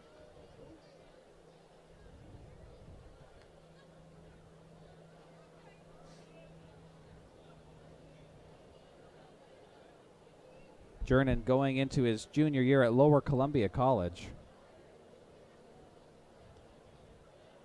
Last year batted in 58 games for the Bells, 208 at bats. And on the 2-2 pitch, he grounded one straight down, and the umpire ruled it fair. So Nathan Stevens picks up the ball. Jernan hasn't moved yet. Then he tags Jernan and gets the out. As Jernan just stood there, didn't think it was going to be a fair ball, but that's what it was ruled. 1 gone in the bottom of the 5th.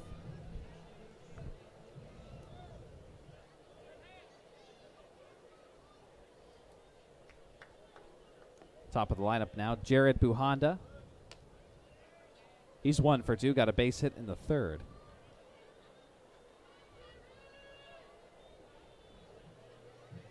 1-0 is fouled back. 1 ball, 1 strike.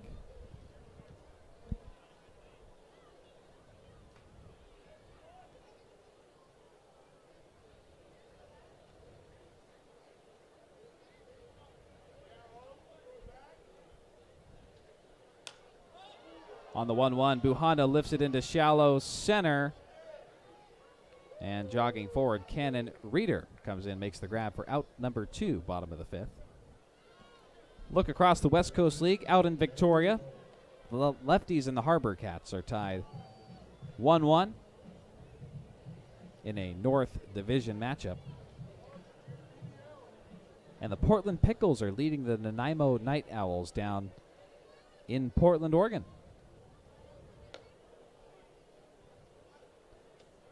2 up, 2 down for Millis here in the bottom of the 5th, and Shea Bowen stands in now. He has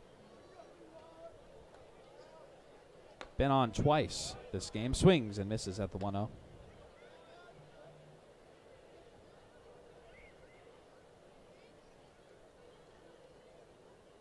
1-1 count. Millis working faster this inning. And now Bowen gets a piece of it, floats it into right field. Plenty of time for Parker to get there and make the catch for out number 3. 3 up, 3 down. Go the Bells in the bottom of the inning, and they trail the Drifters 2-1 through 5. We'll come back with the top of the 6th after this on the Bells Mixer channel. When you need us most, Proliance Pacific Rim Orthopedic Surgeons. When people come before profit, convenience comes without compromise. That's why BECU is built a top-rated app. So we can track our spending. Deposit checks. Manage debit and credit cards. And send money. Just like that. Credit unions are powered by members and the values we share. And BECU puts that power right in our hands. So join us. BECU, more than just money. Be an energy efficiency hero. Install high-efficiency natural gas equipment, and you can be just like Cascade's most energy-efficient player of the game. Match his ERA of $710. Put some runs on the board by upgrading your furnace, improving your home's insulation, and switching to a condensing tankless water heater. Cascade's bench is deep with both residential and commercial incentives. Check them out at our website or give us a call and be an energy efficiency player of the game. Judd & Black Appliance. For over 80 years, Judd & Black continues to be your locally owned and family-operated appliance store, committed to superior customer service and offering only the best appliances. Our customers have spoken. Come see why we've been voted #1 appliance store. Shop comfortably over the phone, in-store, or online now with live chat. Come be a part of your local Judd & Black's history, present, and future. Judd & Black, your hometown appliance store, close to home. Online at juddblack.com.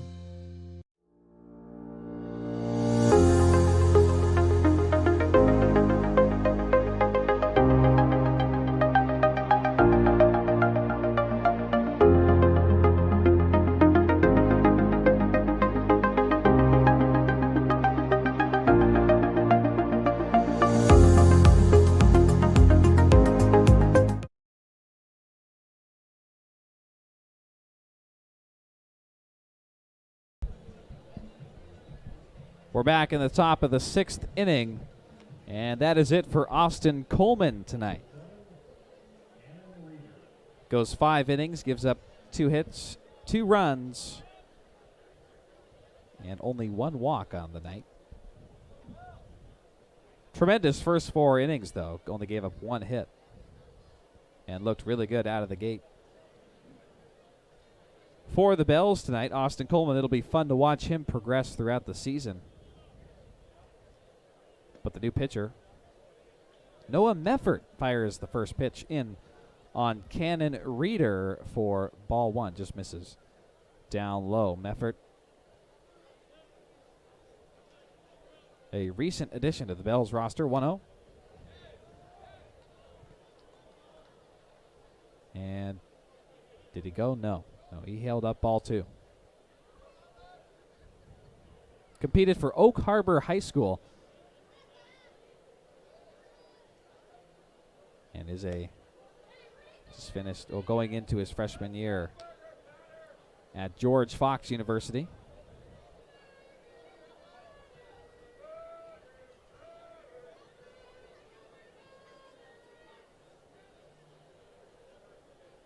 Hometown of Coopville, Washington. And works his way into a 3-0 hole, but fires strike 1. In on Cannon Reeder, who's 0 for 2. A couple of groundouts tonight for Reeder.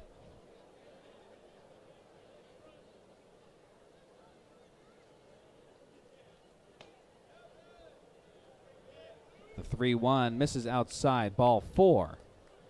So Meffert starts his outing. His first batter is walked to lead off the top of the 6th. And not the best way to start off. Meffert trying to get a feel for things at Joe Martin Field in front of a full crowd, a 1-run game.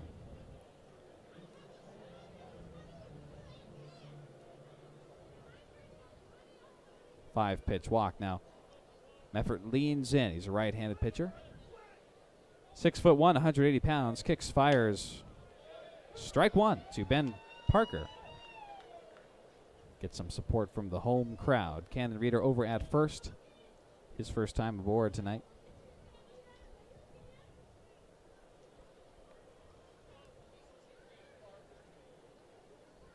Ben Parker 0 for 2 also. Ground out and a fly out. The 0-1 is a hanging curveball. Misses way upstairs. 2 balls, 1 strike.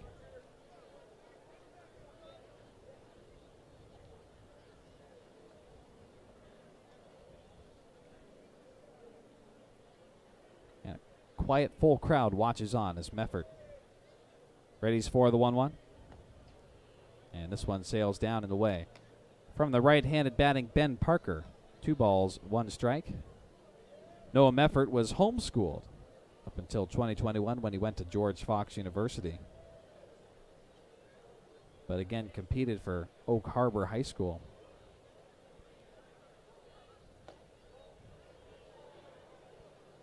And works his way into another 3-0 hole. 3-1 hole, that is. 3 balls, 1 strike. Nobody out. In the top of the 6th inning. 1 runner on. Over at first, it's Cannon Reeder.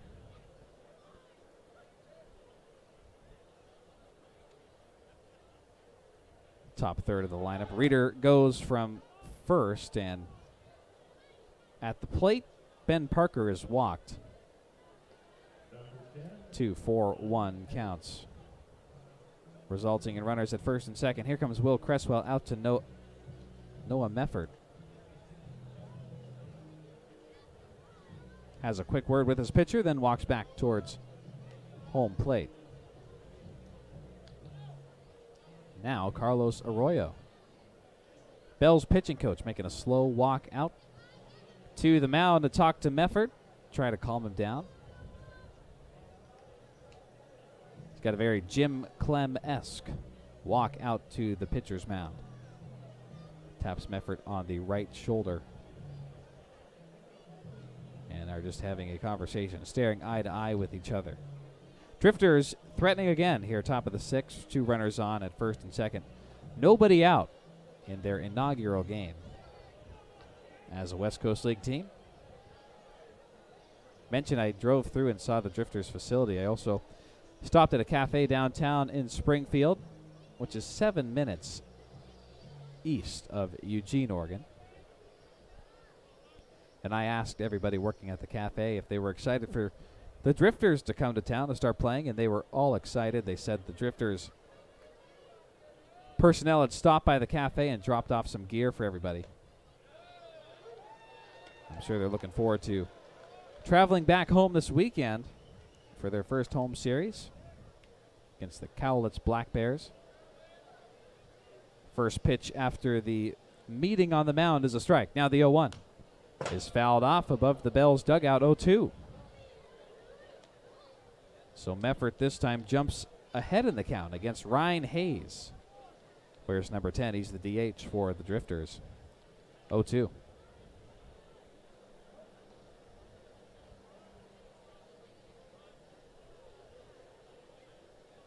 Mefford readies, looks back at second, kicks, fires, swing, and a miss. Down goes Ryan Hayes.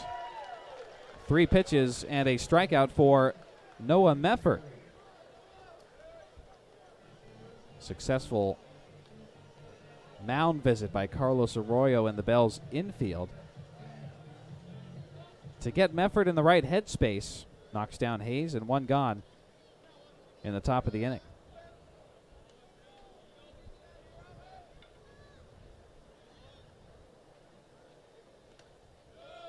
Mefford lost control of the first pitch to Dane Fraser, but Cresswell able to corral it. Looked like it was upstairs, but they called it strike 1. Mefford will take it. 0-1 is on the outside edge. Strike 2. All of the sudden, Mefford, 5 strikes thrown in a row. He kind of flails his right arm out, toes the first base side of the rubber and leans in. Gets the sign. He readies. Now deals. That looked like a curveball that was falling down, and it missed away from the right-handed batter. 1 ball, 2 strikes.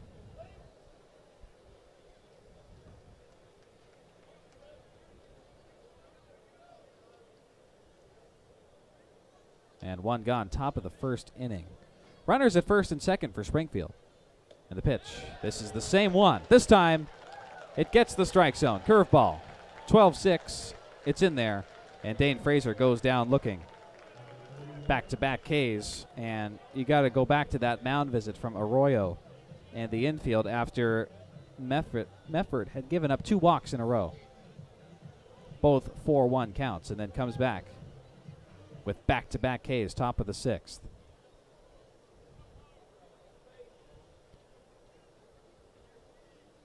He's feeling it. Everybody in the grandstands behind home plate loving it.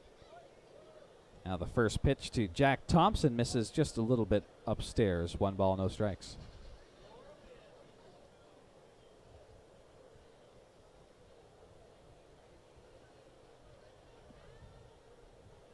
First game of 61 in total this season for the Bells. 1-0 pitch swing and a fanning miss by Jack Thompson.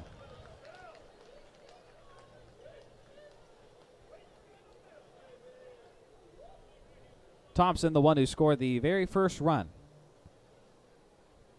in the Springfield Drifters organization. Last inning when he was walked to lead off the inning.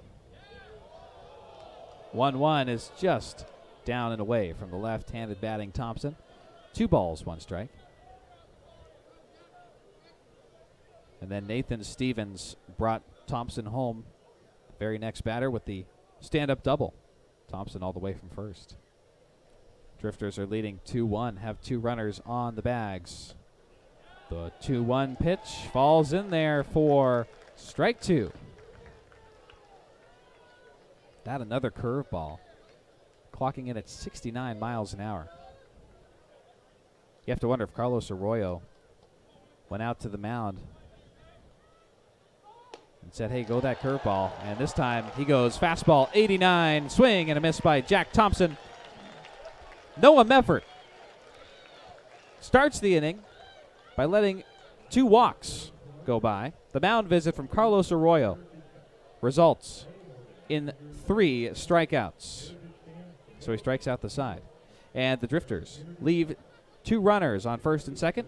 We go to the bottom of the 6th. Bells are down 2-1, but have a lot of time left. Come back after this on the Bells Mixer channel.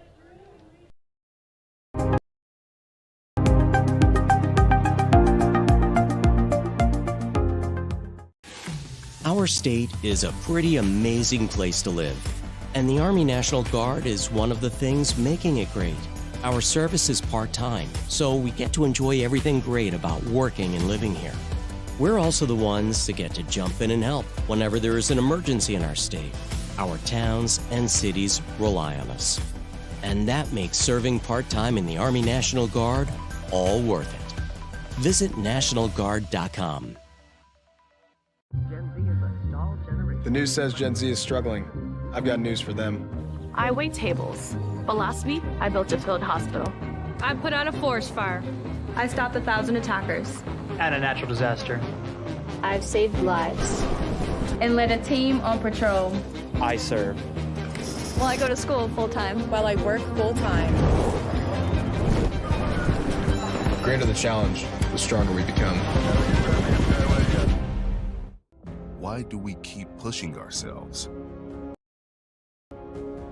Because we know that trying something new, or different, or unexpected can be the first step in progress. It's not always easy to adapt and evolve, but it's necessary. It's who we are. Resilient. At Phillips 66, we know that now, more than ever, is the time to try new things. Change in an instant. Car accidents impact all aspects of your life and lead to pain and suffering, medical bills, and time missed from work. Robinson & Cole, attorneys in Bellingham, can help. Bottom of the 6th inning, Gio Del Negro. First pitch. Grounds it to second baseman Hunter Dryden. And he fumbled it a second, then fired to first. Dane Frazier there, out number 1 for the Drifters. And that was a quick start to the bottom of the 6th inning. And here comes Adam Giesland all the way across the diamond to talk to the umpire face to face. You could barely fit a piece of paper between the bills of their hats. And Giesland's still there with the umpire right in between the pitcher's mound and first base. More towards first base is where the meeting is happening. Now Giesland departs after the intense meeting. But nodded his head in a I understand motion and made his way back to the third base coaching position, is where he is now. Dayton is at the plate. The Bells' first baseman tonight takes ball 1 down and away.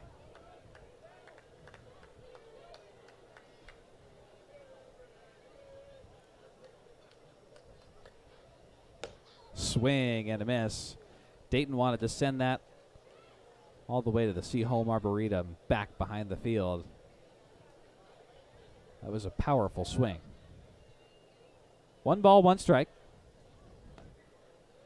And this time the pitch misses down low. 2-1.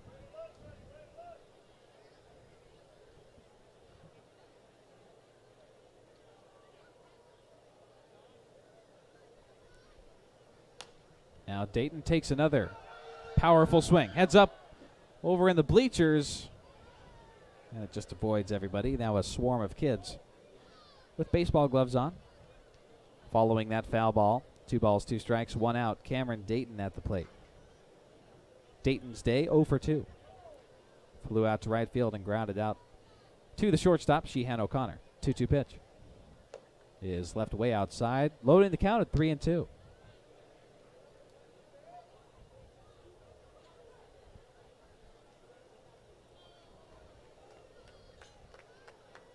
Payoff pitch for Millis. And a little bit too far inside. Cameron Dayton is walked, and that is the first free pass given to the Bells today here in the bottom of the 6th inning. So 1 out, 1 on. Here comes Will Cresswell, catcher for the Bells tonight. And Giesland now walking down towards home plate. He's got a word for the home plate umpire. They're looking at a piece of paper that Giesland has. I don't know if that's a roster. I can't tell what that is. Oh, now Adam Giesland working with Hayden Hastings from Long or Cameron. Looks like Daniel Hirose maybe. That might be my guess.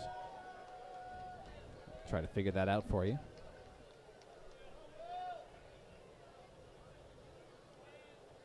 Will Cresswell still down at the plate, awaiting the first pitch.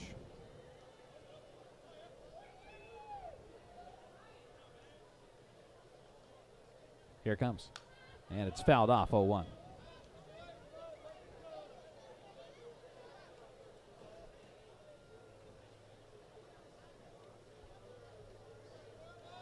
Well, successful opening night here at Joe Martin Field.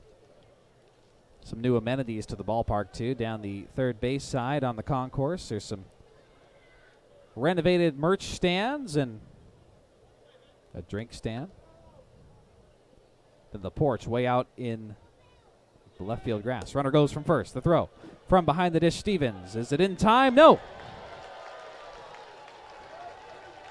Stolen base for the pinch runner, who remains a mystery. I'm going to guess it's Daniel Hirose, though. I'll tell you more about Hirose. He's from Wofford College, and not 100% sure, but I think he was on the Cascade Collegiate Showcase team last year, now starting the season with the Bells. 1-1 count to Will Cresswell. And that one finds the outside edge. 1 ball, 2 strikes.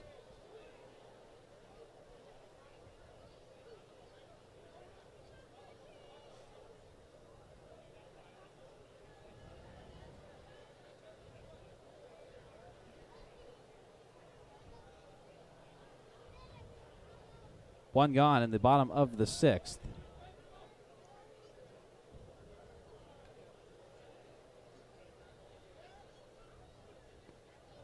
And the 1-2 misses down and away. Now the pinch runner thought about it. He goes back to second.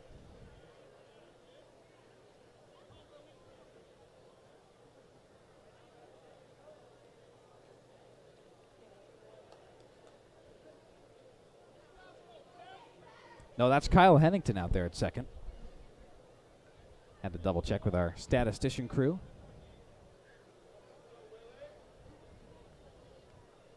A lot of new Bells names that we'll tell you about throughout the first series here. 2-2 pitch is swung on and fouled above the Bells dugout on the first base side. 2-2 to Will Cresswell.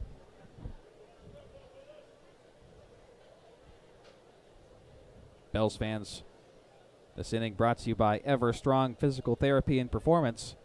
Your partners in health and performance. Visit everstrongtherapy.com.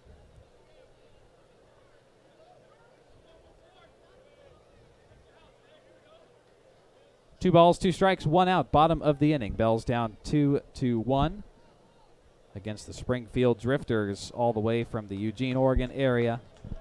And opening night of the West Coast League. 2-2 misses down and away. 3 balls, 2 strikes.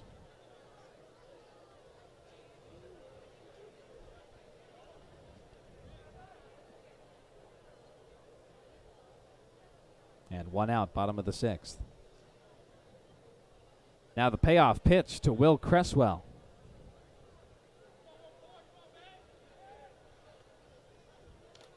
Swung on and fouled off the top of the bat.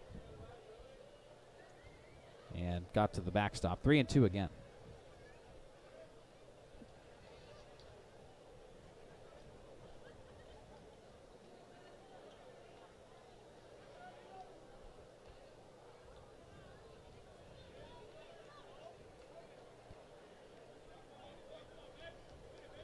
Theo Millis leaning in.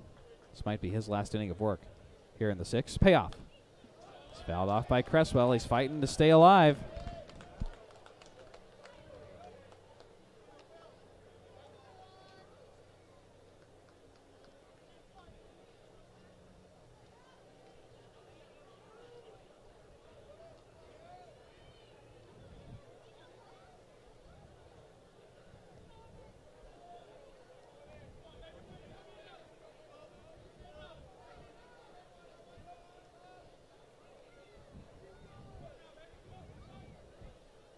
Payoff again. Misses down low. Cresswell's walked after Dayton gets a free pass. Back-to-back walks from Millis. Now Joe Stevens making his way up.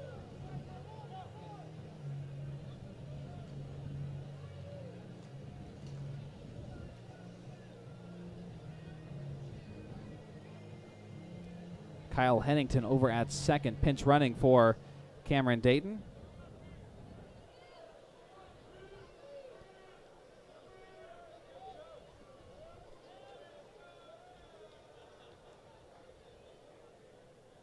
Swing and a miss by Stevens on the first pitch.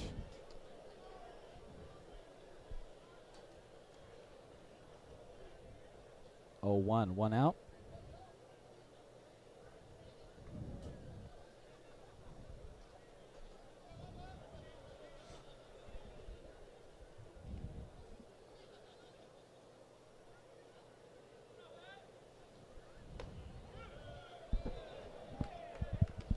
Now 1 ball, 1 strike.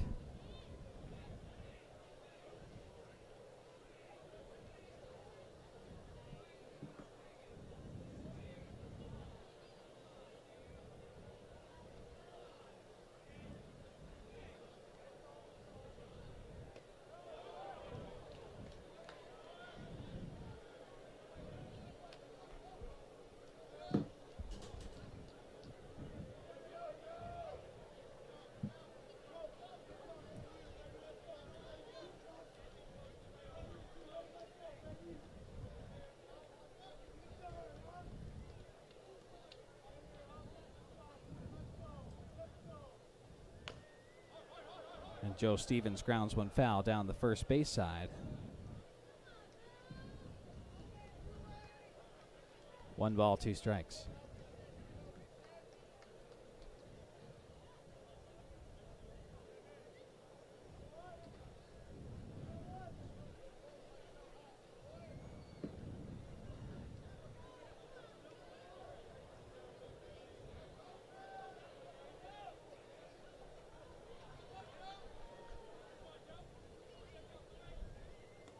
Stevens swings and foul tips the 1-2 pitch into the catcher's mitt. So he strikes out swinging. Now that's 2 gone with 2 on for the Bells in the bottom of the 6th with Art Schoenstad making his way to the plate. Kyle Hennington at second, Will Cresswell at first. Bells down 2-1, bottom of the 6th. As the game rolls on.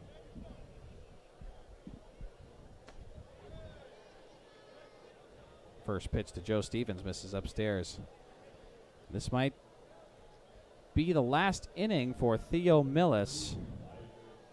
Tommy Richards will keep an eye on him. We probably won't see him for the bottom of the 7th.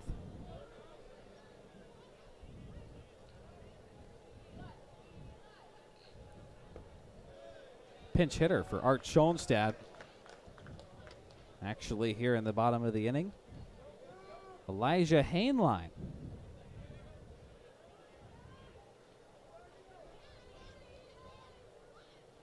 from Washington State University. Teammates with Will Cresswell. He's ahead in the count, 2-0. Here's the pitch. And strike one called. Elijah Hainline doesn't like it. Gives the home plate umpire a funny look, walks backward, and the right-handed batter steps back in.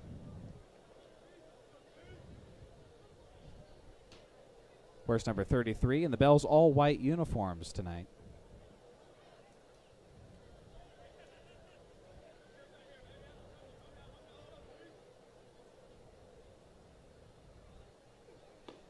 Now Hainline watches the 2-1 miss. 3 balls, 1 strike.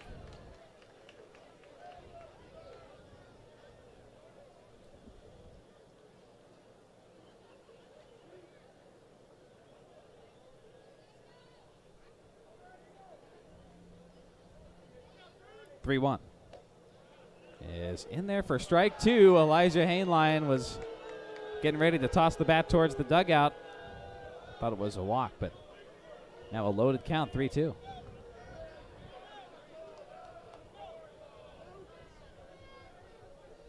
Now Adam Giesland, I think he agrees with Hainline. Some words to the home plate umpire. Hainline steps back in. Payoff pitch coming up, 2 outs in the 6th. Runners go, swing and a miss. Down goes Hainline, and Giesland not happy. Trying to avoid confrontation with the home plate umpire, and here Giesland coming over. He will have a few words for him. Millis with a couple of strikeouts to end the bottom of the 6th. We go to the 7th. The Bells strand a couple, and they're down 2-1 to the Drifters through 6 innings. Back after this on the Bells Mixler channel. What does your dream getaway have? Luxury hotel rooms? Since 1979. They also handle other types of injury claims, including workers' compensation. Consultations are always free and are available in Spanish. Robinson & Cole. When you need us, we will be here. What does your dream getaway have? Luxury hotel rooms, elegant suites, and relaxing spa? We've got that.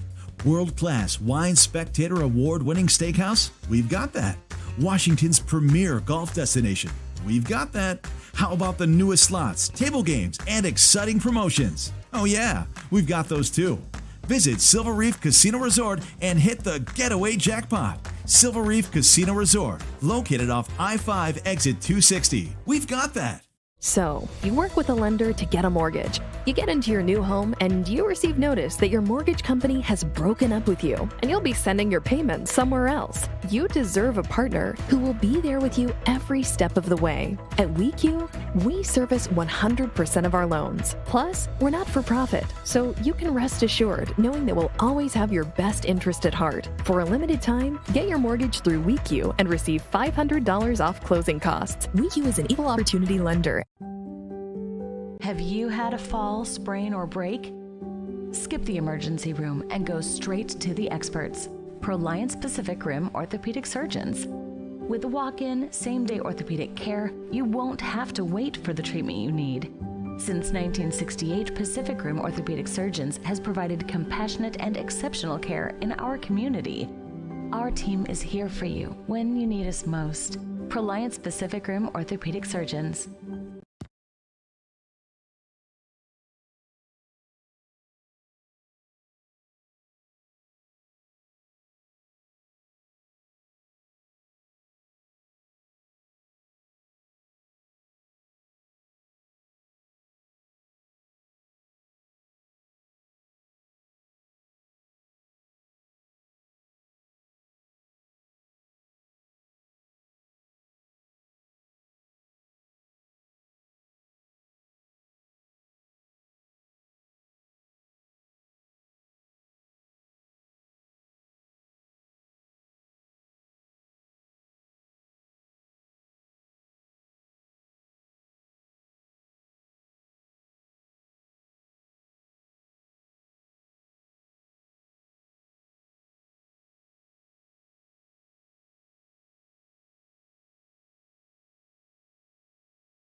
Top of the 7th inning, Noah Meffert back out there. And a 2-2 count to the Drifters' leadoff man in the inning, Nathan Stevens.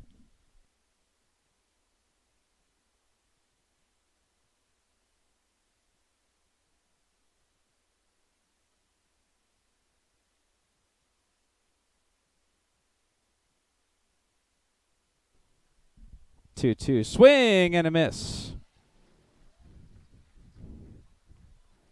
That's 4 strikeouts in a row for Noah Mefford.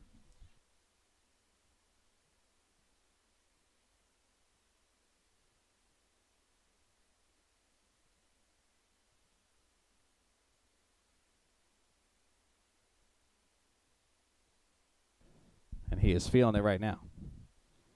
First pitch to Sheehan O'Connor misses outside. 1 ball, no strikes.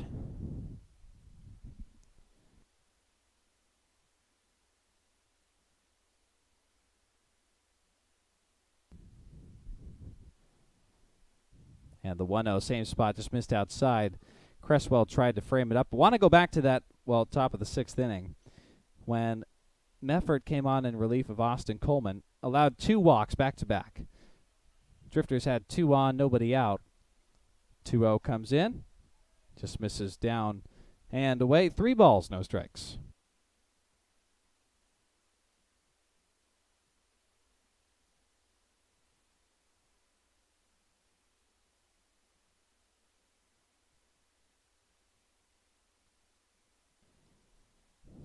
.30 is a curveball that catches the bottom of the strike zone. 3-1.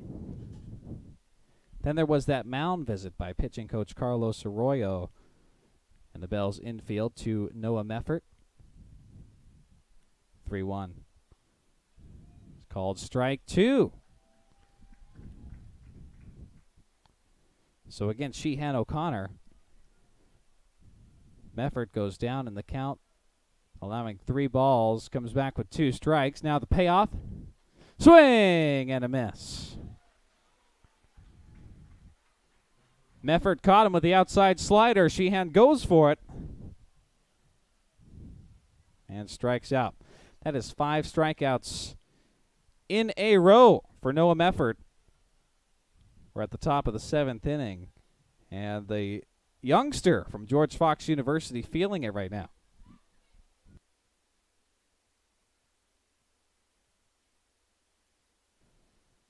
Now Hunter Dryden swings and fouls the first pitch. Off the turf, off of Cresswell, behind the dish for the Bells.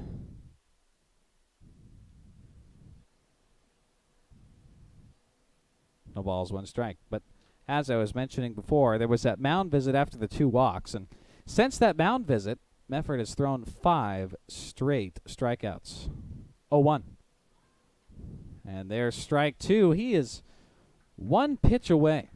1 strike away from striking out the side. And going 6 strikeouts in a row. He shakes off the sign from Cresswell, now accepts. 0-2. It's a hanging curveball. Oh, he wanted that upper inside corner. And just outside. Called ball 1.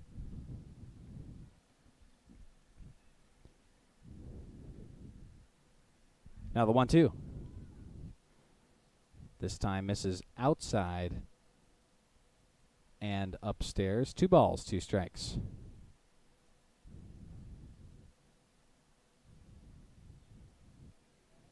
Mefford right back at the top of the mound. He's ready. Swings his left leg up, kicks and fires high and wide. Ball 3. So this time around, he goes ahead in the count, 2 strikes to no balls, and now loads the count against Hunter Dryden. Another payoff pitch. Called strike 3. Dryden takes it looking. Noah Mefford feeling it. High five to Will Cresswell. And he is greeted well in the Bells dugout as it is stretch time here at Joe Martin Field. Take a break, come back. Noah Mefford strikes out the side, 6 in a row. Bells still trail 2-1. Bottom of the 7th after this on the Bells Mixer Channel. People come before profit. Convenience comes without compromise. That's why BECU is built a top-rated app. So we can track our spending. Deposit checks. Manage debit and credit cards. And send money. Just like that. Credit unions are powered by members and the values we share. And BECU puts that power right in our hands. So join us. BECU, more than just money. Be an energy efficiency hero. Install high-efficiency natural gas equipment, and you can be just like Cascade's most energy-efficient player of the game. Match his ERA of $710. Put some runs on the board by upgrading your furnace, improving your home's insulation, and switching to a condensing tankless water heater. Cascade's bench is deep with both residential and commercial incentives. Check them out at our website or give us a call and be an energy efficiency player of the game. Judd & Black Appliance. For over 80 years, Judd & Black continues to be your locally owned and family-operated appliance store, committed to superior customer service and offering only the best appliances. Our customers have spoken. Come see why we've been voted #1 appliance store. Shop comfortably over the phone, in-store, or online now with live chat. Come be a part of your local Judd & Black's history, present, and future. Judd & Black, your hometown appliance store, close to home. Online at juddblack.com. Join the Dingers Club right now for $5.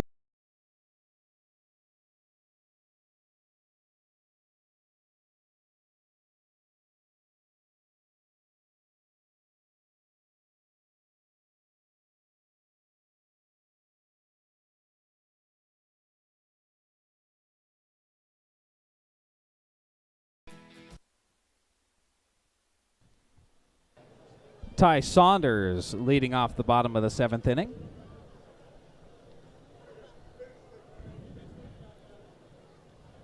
And Theo Millis still on the mound, by the way. Saunders swings and just misses underneath. The fastball upstairs at 88 miles an hour. 1 ball, 2 strikes.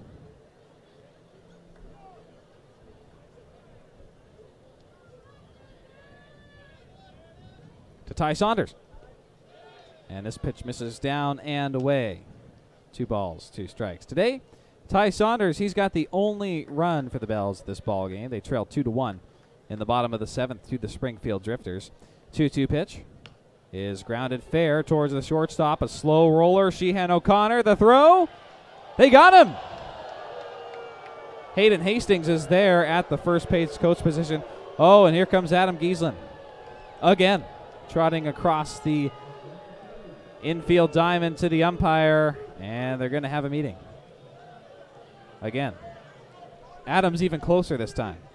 This time he couldn't fit a piece of paper between the bills of their hats. And Adam is not happy.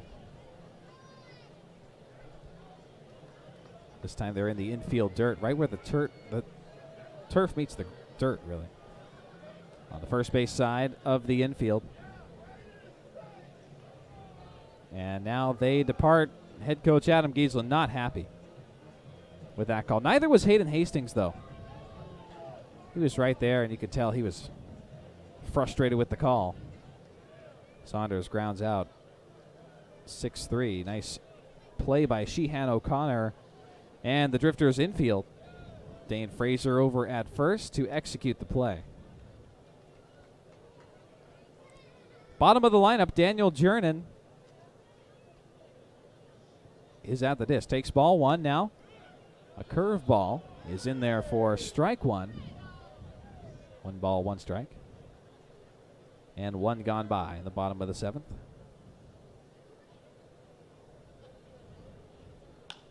Now Jernan floats one up into shallow right center. And over comes the center fielder. It hung in the air long enough for Cannon Reeder to get there. Out number 2. 2 up, 2 down. This is very reminiscent of the second inning that Theo Millis had, where he pitched only 5 pitches and got 3 outs. A ground out, fly out to left, then a ground out again. Bells took the initial lead in this game in the 3rd inning. Then in the top of the 5th, the Drifters got 2 across home. And they're up 2-1. 1 ball, no strikes to Jared Buhonda, the junior at Chaffey College. 1 for 3 tonight. He's got the base hit in the 3rd inning. And he was forced out at second base on the fielder's choice when Shea Bowen grounded one to first base. Dane Frazier went for the out at second instead. 2-0. Becomes 3-0 as the pitch misses inside underneath the elbows of Buhonda.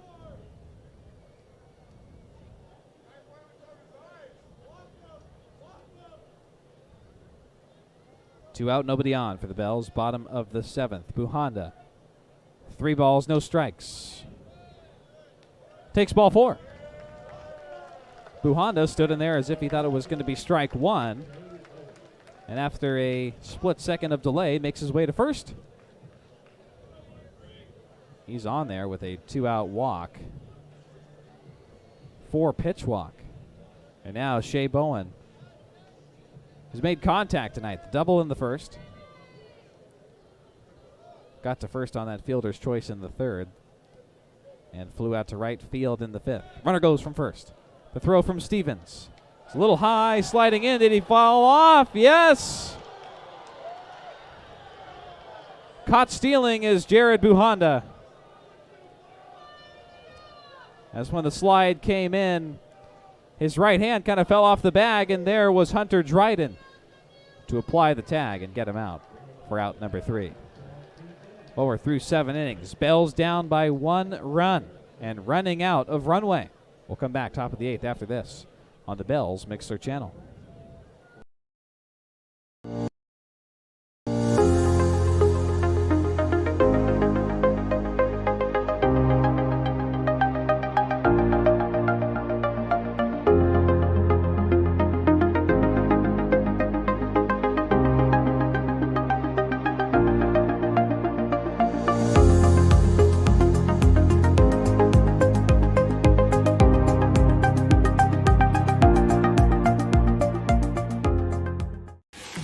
Our state is a pretty amazing place to live, and the Army National Guard is one of the things making it great.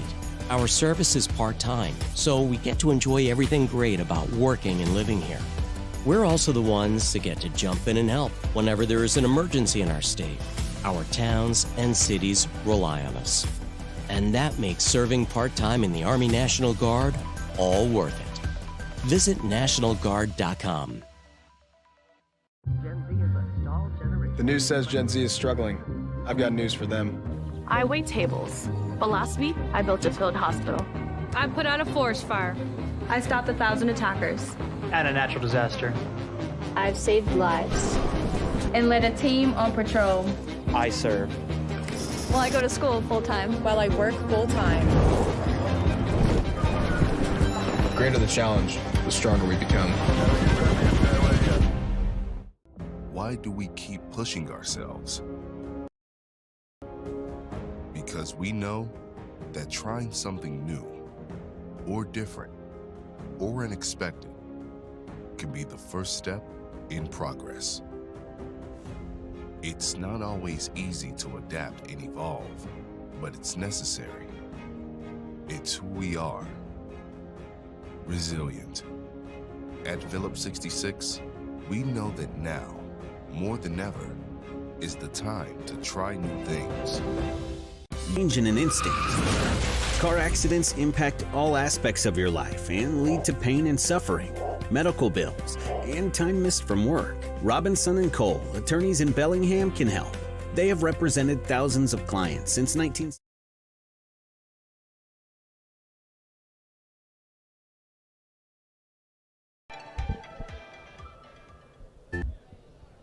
Top of the 8th inning, and a new pitcher on the mound for the Bells after, I guess you could say, an okay outing by Noah Meffert. 6 strikeouts in 2 innings. Well, that's not bad at all. On comes Owen Murdoch to the scene, however, and he's in a 1-1 count with Daniel Furman, bottom of the order for the Drifters. 1-1. And that one is an off-speed, misses downstairs. 2 balls, 1 strike.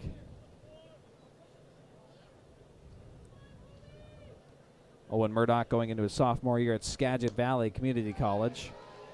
And gets Furman to chase one, swinging and missing at the 2-1. 2 balls, 2 strikes.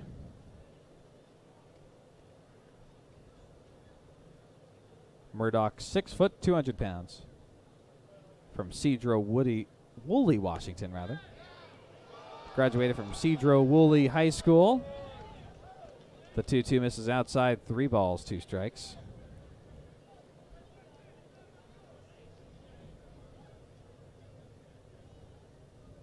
Payoff pitch is fouled off the tip of the bat to the backstop. We'll try it again.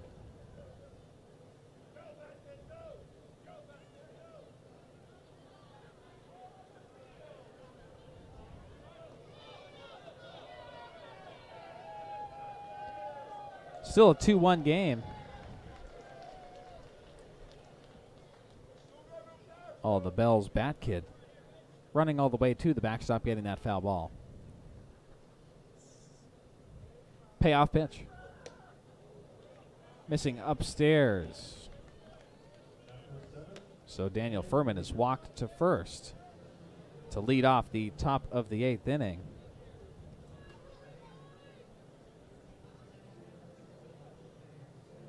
And to the top of the order we go. Cannon Reeder doesn't have a hit tonight. Grounded out the first couple of times, then was walked in the 6th by Noah Meffert.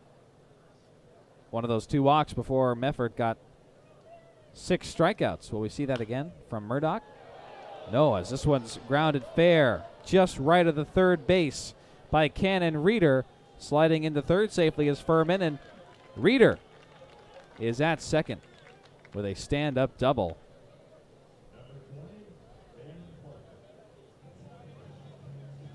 In the top of the 8th. Nobody out and 2 runners in scoring position.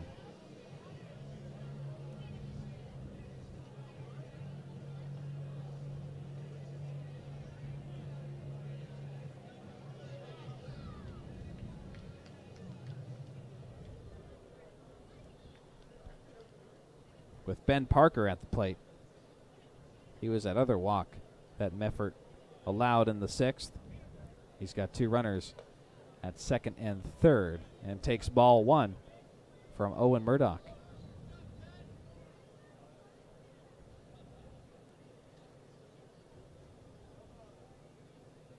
Murdoch looks in.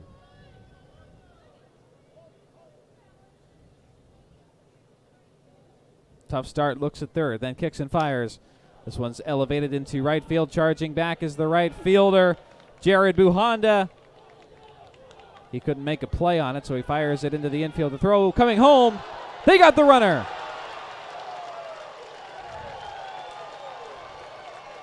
Buhonda from deep right field fired it all the way into the cutoff man, Cameron Dayton, who went to Will Cresswell at the dish and got the tag. On the second runner trying to come home, Cannon Reeder from second. Got him out. But 1 run scores. It's Daniel Furman from third base. On the rocket into right field, Ben Parker has an RBI double to give the Drifters a 3-1 lead. And now Ryan Hayes up to the plate. He's 0 for 3 today.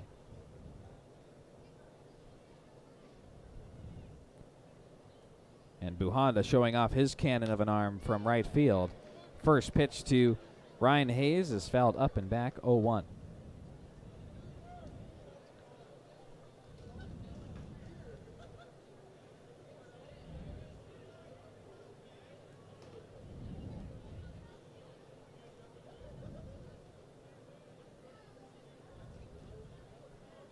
Murdoch staring back at second, then delivers the 0-1. Fouled back again, 0-2.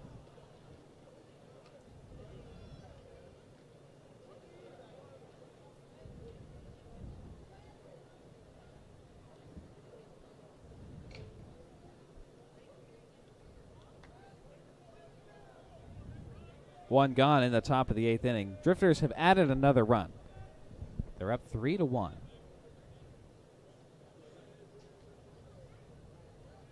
Murdoch kicks and fires. Swung on and fouled off the catcher. Runner goes on the pass ball, and he gets to first safely. Ryan Hayes makes it, and advancing to third was Ben Parker. So now runners on the corners for the Drifters, in trouble for the Bells. More of it in this inning. Owen Murdoch jumped ahead in the count against Ryan Hayes. 0-2. Just needed one more strike, couldn't get it. And so Hayes over at first base and Parker at third. Fresh count with one out to Dane Frazier, who takes a large hack at the first offering. 0-1.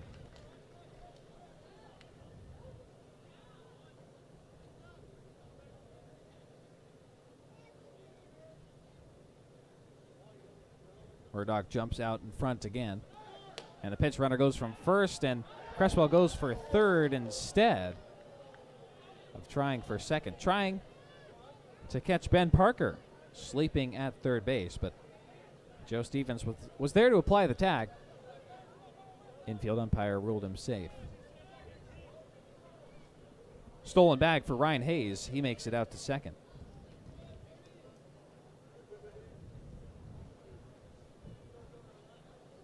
One. Skips off the turf and then off the chest pad of Cresswell. Against the right-handed batting Dane Frazier.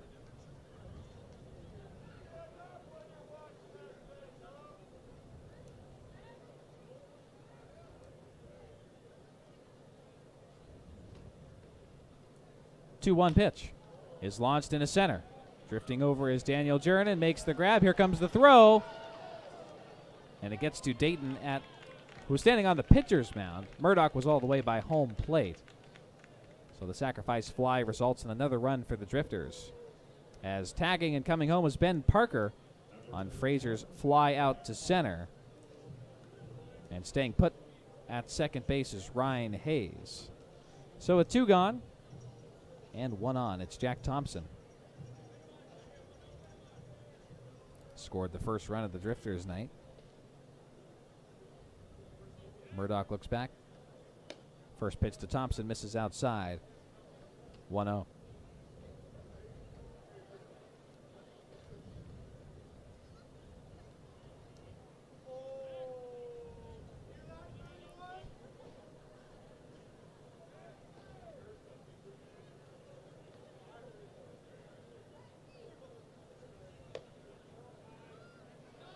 Murdoch misses again. Some action in the Bells bullpen down the right field line.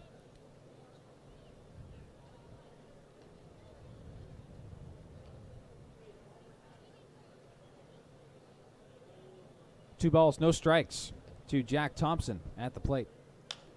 Now Thompson lifts one straight up in the air into shallow center. Going back is Ty Saunders, and he's going to watch it land in his mitt for out number 3 of the top of the 8th. But the Drifters add two more. Started with a leadoff walk by Daniel Furman. He came in to score on the Ben Parker double. Cannon Reeder thought about it also, but was tagged out at the plate.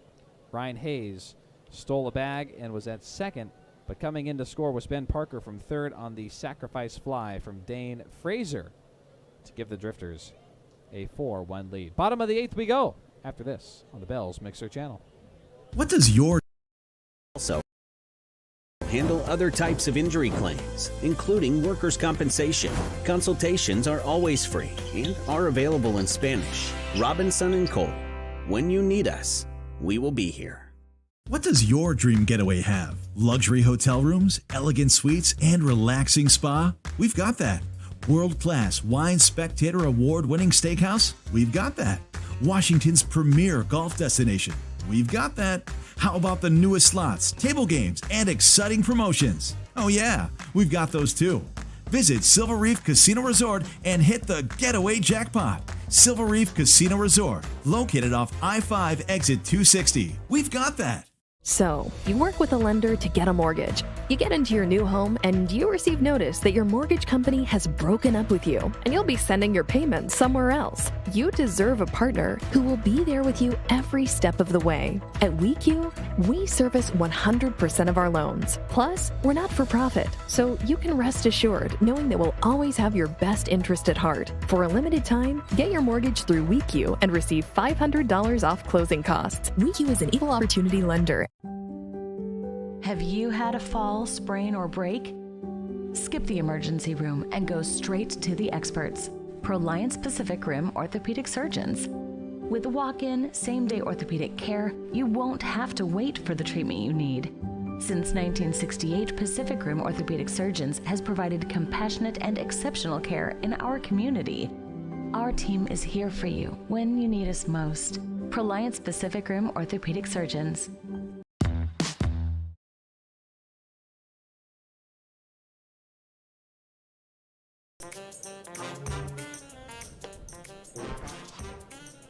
Bottom of the 8th, and a new pitcher for the Springfield Drifters.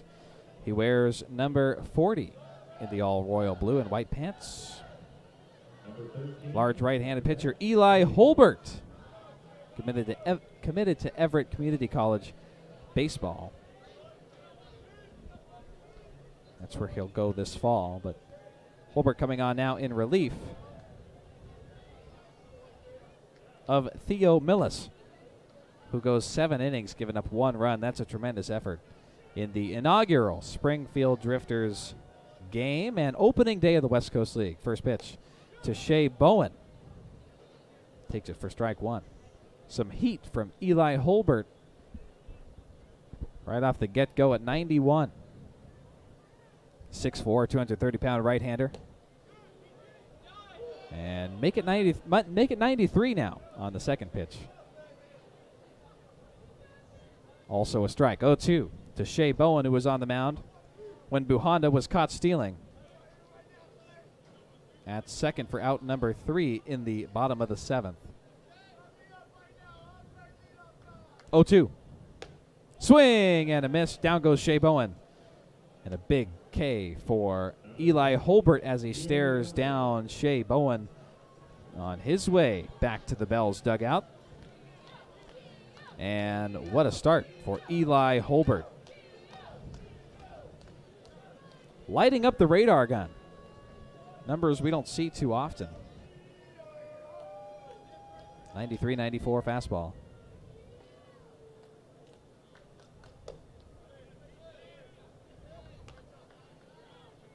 Now Giovanni Del Negro watches the first pitch missed. It's an off speed for ball 1. Now the 1-0. And he lifts it into right field. Right fielder Ben Parker watching it in front of the track, makes the grab. 2 up, 2 down. Quick bottom of the 8th so far for the Bells, down by 3 runs.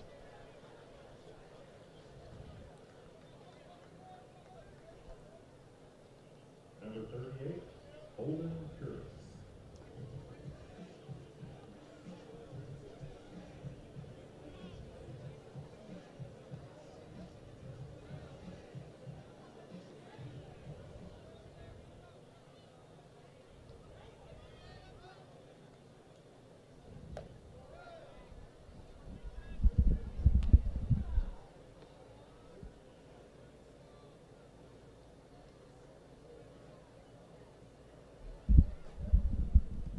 Well, a pinch hitter here for Cameron Dayton in this spot. Swing and a miss by Holden Kaminsky.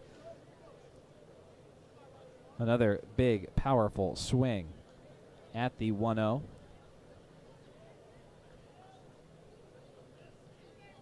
Kaminsky from Cuesta College, 1-1. Similar looking swing, if not the exact same. Big, strong, powerful, but it misses. For strike 2. 1 ball, 2 strikes. So he's pinch hitting for Cameron Dayton in the cleanup spot right now, bottom of the 8th.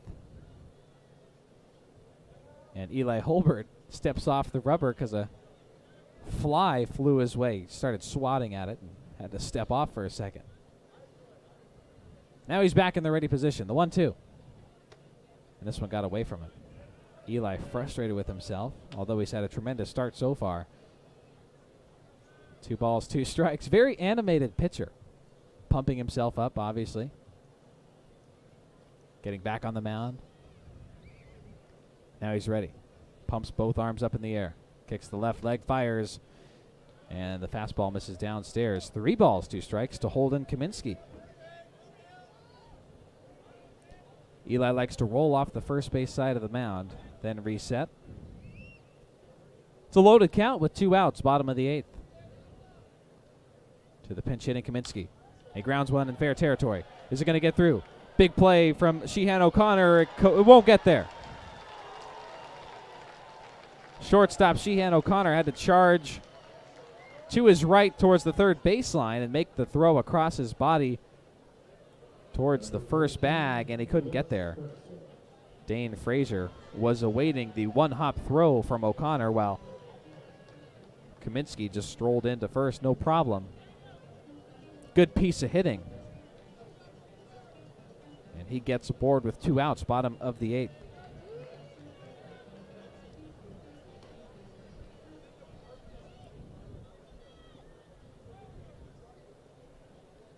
Well, the Bells starting catcher, Will Cresswell, at the dish. 1 on and 2 outs in the first pitch. Misses inside against the right-handed batting Cresswell, 1-0.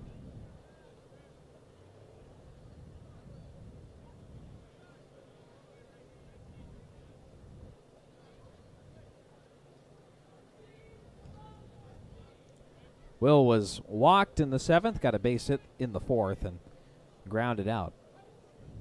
Now the 1-0 is fouled off.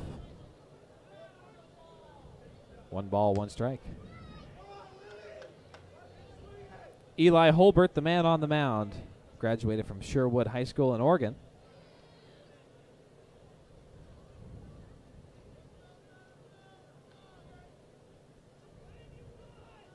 He's got a big bat also.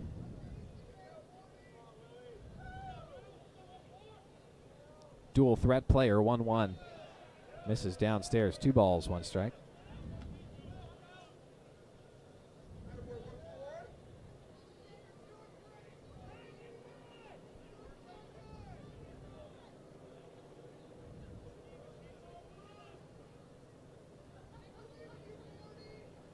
To Will Cresswell, 2-1, and a little bit of a jump off the first bag by Holden Kaminsky. You could tell it kind of got in the mind of Eli Holbert halfway through his delivery. And then right away, Nathan Stevens looked over at first. Fired over there, keeping Holden Kaminsky honest. Now the 3-1. It's right down the middle. Good looking pitch. Strike 2. Another loaded count. 2 outs to Will Cresswell. Bells are down by 3, bottom of the 8th inning. Eli Holbert steps off. Adjusts the bill of his baseball cap with his right hand now.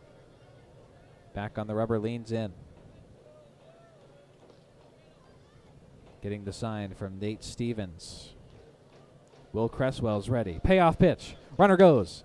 And Cresswell lines one foul down the first base side. It's going to land in the Bells bullpen.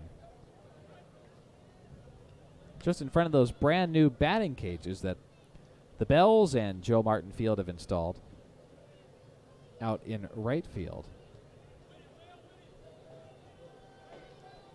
To the right of the foul pole, which sits at 320. The left foul pole sits at 325. Straightaway centers 370. Another payoff pitch try, and this one hits Will Cresswell. You hear the roar of the crowd as the payoff pitch pays off for the Bells, and they have the tying run coming to the plate.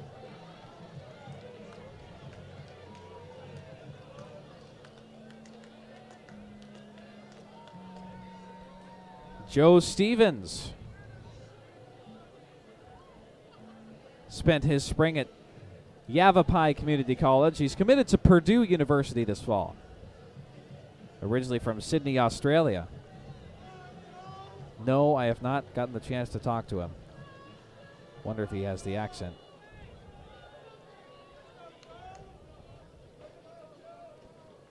I will figure that out. He'll be with us all season. He's got 2 runners on. He's the tying run. Now this one comes in a little bit too high and close at 87 against the right-handed batting Joe Stevens.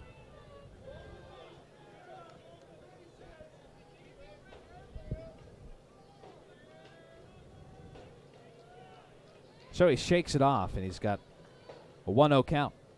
Here's the pitch. Up high and in tight again. Same spot.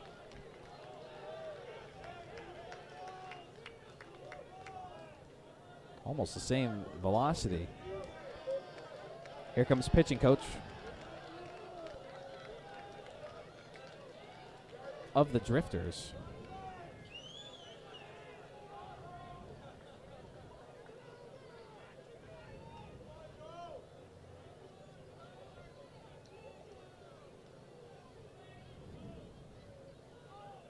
Looks like Keith Hessler. Out to the mound to talk to Eli Holbert, who came out of the pen, came out of the gates to start the bottom of the 8th. Pumped a strikeout against Shea Bowen.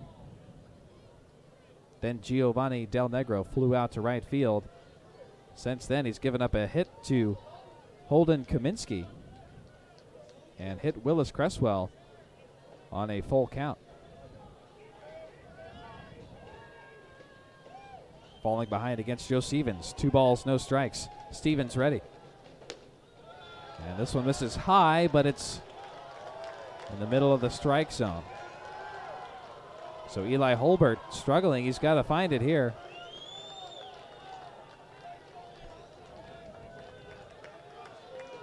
Three balls, no strikes. Misses down and away, ball 4.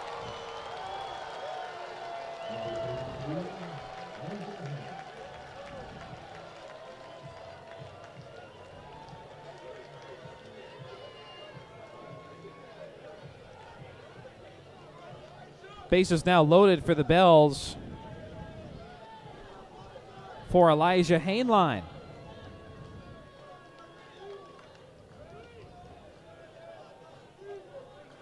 Came in to pinch hit for Art Schoenstatt. Sorry. Now a grounder towards third baseman. No, Sheehan O'Connor has it. And he's not going to make a throw. An RBI single for Elijah Hainline. Brings the Bells within 2. Sheehan O'Connor came over from short. Again, had to charge towards the third baseline and thought about throwing to first. Made the conservative play, just held on to it. In between 2 Bellingham Bells at second and third.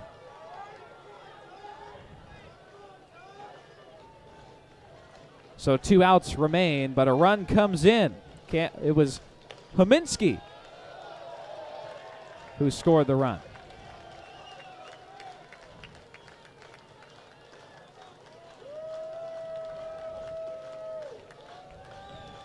Ty Saunders is at the dish now. Takes ball 1. Now the pitch. Swing and a miss from Ty Saunders.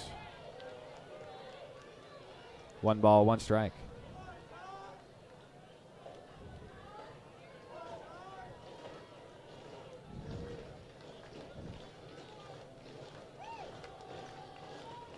Now Ty Saunders swings at the 1-1 and fouls it back.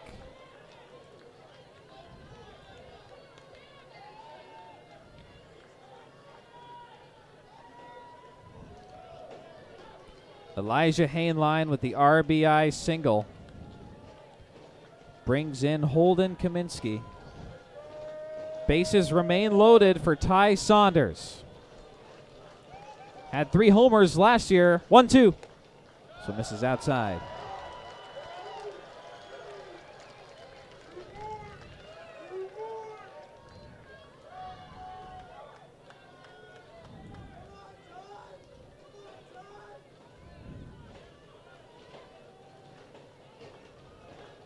Two balls, 2 strikes, 2 outs.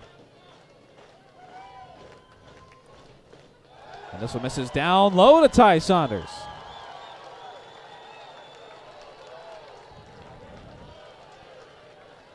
3 balls, 2 strikes.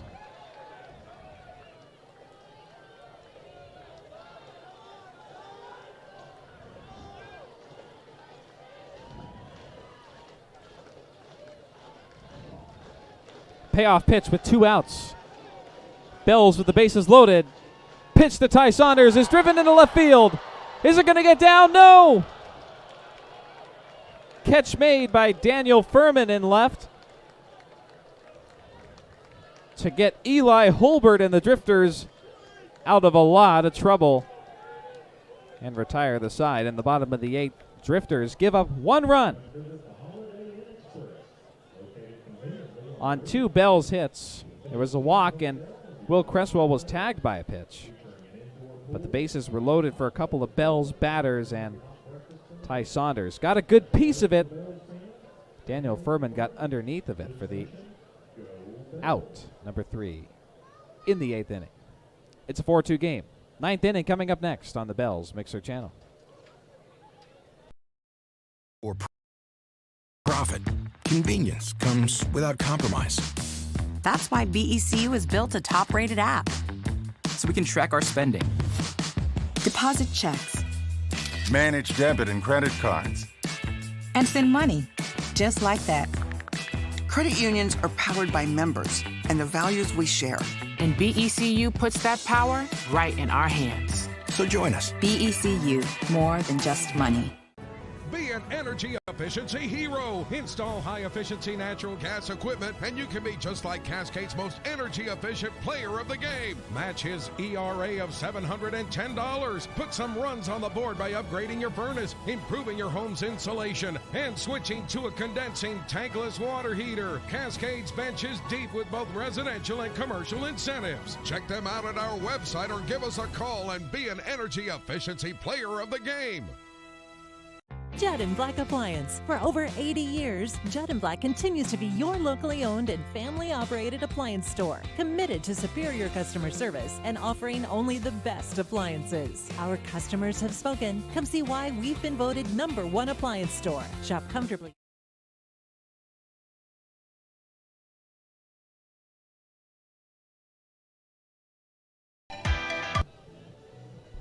We're back, top of the 9th inning. Camway Transportation is a full-service logistics company with corporate headquarters located in the corner of the Northwest, Blaine, Washington. Camway needs you to keep its wheels rolling and is looking for team members to fill positions in dispatch and accounting. Visit Camway's career page at camwaytransportation.com. We're in the top of the 9th. 1-0 pitch to Nathan Stevens is in there for strike 1. Owen Murdoch back on the mound for inning number 2 of work. 1-1.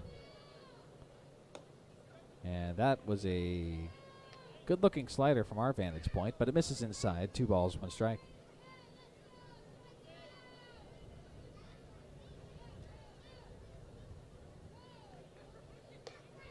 And Murdoch finds the strike zone there. 2-2. Last inning for Murdoch started in a little bit of a difficult situation. He walked a guy, gave up 2 doubles back-to-back, 2 runs in the process on a sac fly, but got out of it. And he starts this inning off on a high note. Swing and a miss by Nathan Stevens. Owen Murdoch gets his first strikeout of the outing.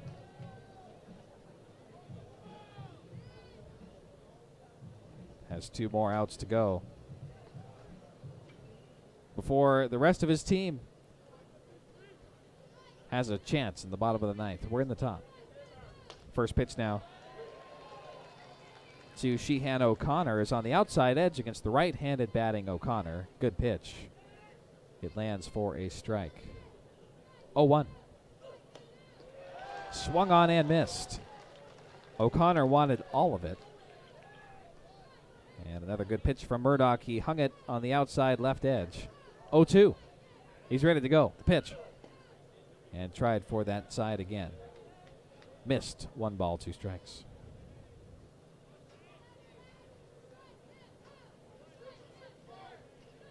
The 1-2.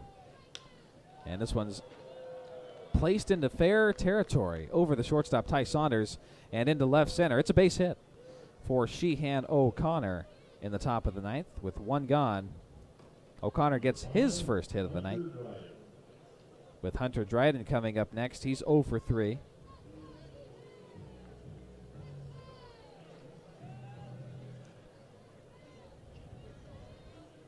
And no action in the Bells bullpen as Murdoch goes over to first.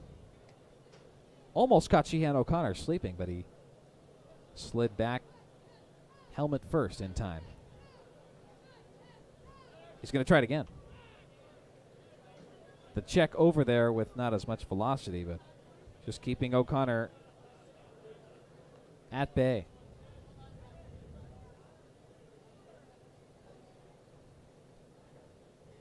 Now the first pitch to Dryden just misses outside, 1-0. For all those tuning in, had some audio issues with the broadcast. Got word that we have been on the air when we are at break, so got to figure that out. But able to bring the broadcast to you, that's all that matters. Strike one called against Dryden. Another check over to first, and O'Connor there safely. Noah Meffert and Owen Murdoch coming on in relief of Austin Coleman, who had a great first start. And by the way, Austin Coleman, the Bell starter, is the first one at the top of the dugout steps over there. Swing and a miss at the 1-1 by Dryden. And he's been cheering everybody on since his departure at the end of the 5th inning. He's over there in a gray hoodie. He's got short black dreads as his hairdo. Wonderful guy, very likable. Glad I got the chance to talk to him before the game. And he went the first 4 innings, giving up 1 hit. The 1-2 is called strike 3. Dryden takes it looking. Make that 2 strikeouts for Owen Murdoch here in the 9th. That keeps O'Connor over at first base with 2 gone all of a sudden. And Daniel Furman, bottom of the order, up next. Murdoch goes outside against the right-hander again. Misses for ball 1.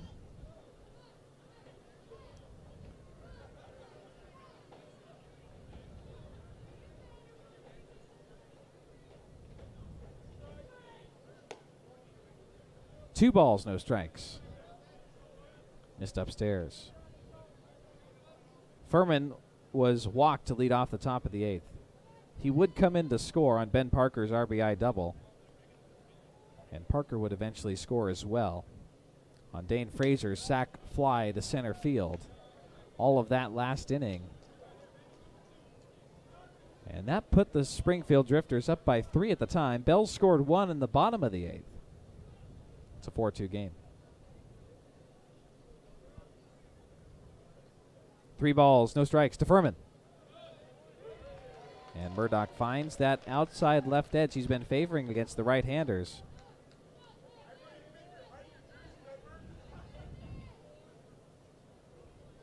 Three balls, 1 strike. Pitch. Swing and a miss by Furman.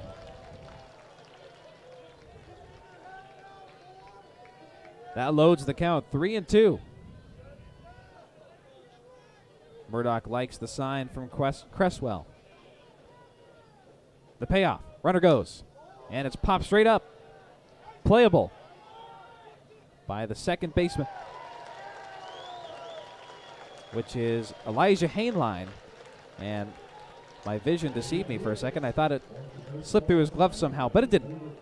He made the catch at second base, did Hainline, for out number 3, top of the 9th. Bells down 2 runs. Have one more shot in the bottom of the 9th. And coming up in the 9th will be Daniel Jernan, Jared Buhonda, and Shea Bowen. See if the Bells can get it done against Eli Holbert after this on the Bells Mixer channel. Or on online now with live chat. Come be a part of your local Judd & Black's history, present, and future. Judd & Black, your hometown appliance store, close to home. Online at juddblack.com.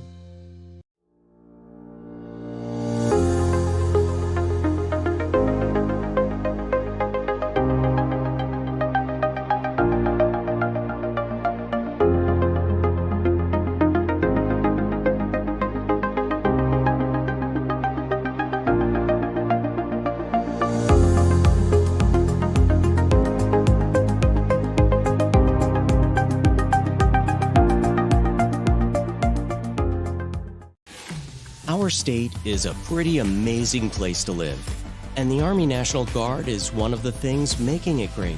Our service is part-time, so we get to enjoy everything great about working and living here. We're also the ones that get to jump in and help whenever there is an emergency in our state. Our towns and cities rely on us, and that makes serving part-time in the Army National Guard all worth it. Visit NationalGuard.com.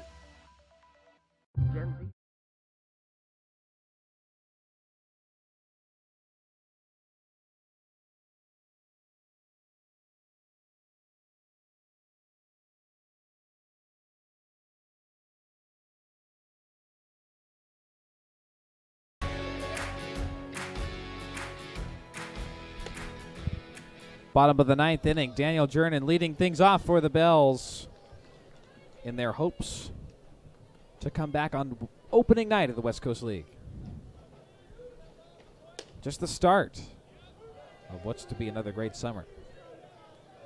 1-0 pitch to Jernan. He takes it for strike one. 1 ball, 1 strike. 4-2 lead for the Drifters in the bottom of the ninth. Now Jernan gets a piece of it, grounds it, a 3-hopper deep to the second baseman, Hunter Dryden. Puts on the brakes, makes the play to first base for out number 1.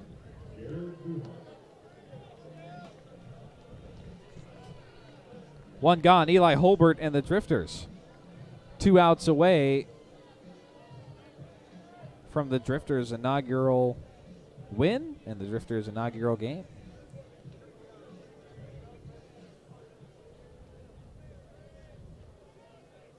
The newest team to the West Coast League, although there are a few teams starting this season for the very first time tonight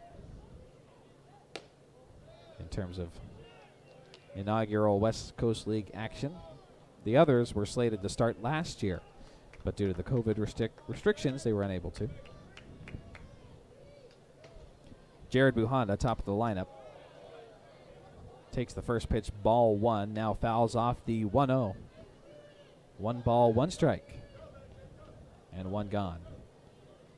Bottom of the ninth inning. Those other teams, the Nanaimo Night Owls, out on Vancouver Island, starting as a brand new team this year. Now Buhanda rips one along the turf all the way into left field. It's a base hit. And he gets aboard with 1 gone in the bottom of the ninth, and a tying run for the Bells back to the plate. They had an opportunity last inning. Get another one here as Shea Bowen is getting ready to step into the left-handed batter's box with Buhanda at first. And Bowen, he got things started very early on in the bottom of the first inning. Launched a double into right field. And made it to first on a fielder's choice in the third.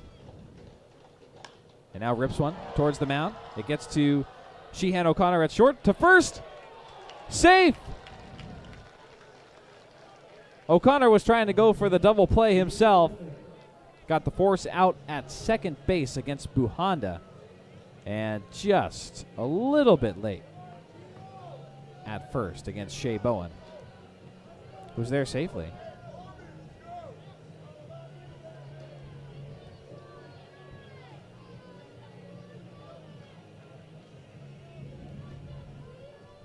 So the Bells get another chance with Bowen safe at first. He goes. Throw from Stevens. And that one went right to the turf. So Shea Bowen is in with a stolen base to second base. That's his second of the night, by the way. Row 4, seat 8, $10 gift card to Giesland. Thank you, back to And the fans applauding because of a gift card they just got for a specific row in the grandstands because of that stolen base. Giovanni Del Negro readies for the 0-1 pitch. He fouls it straight back.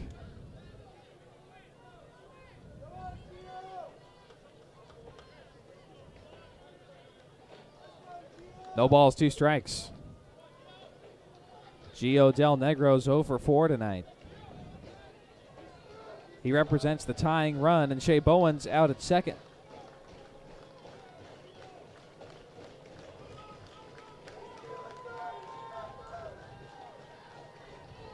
And Eli Holbert calls time abruptly. He didn't like it. He's hearing it from all the Bells home fans.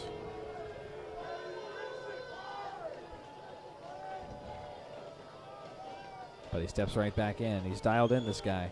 Fun to watch. 0-2. And he fires it outside. It missed. 1 ball, 2 strikes. Very animated pitcher. Lots of microscopic hand movements, gestures, little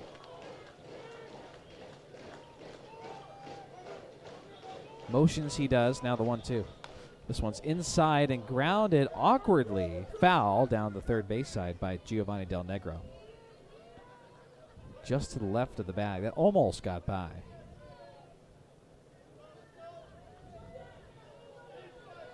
The count remains.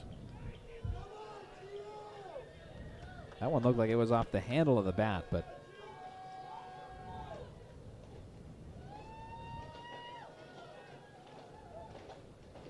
grounded foul. 1 ball, 2 strikes. Del Negro gets another chance.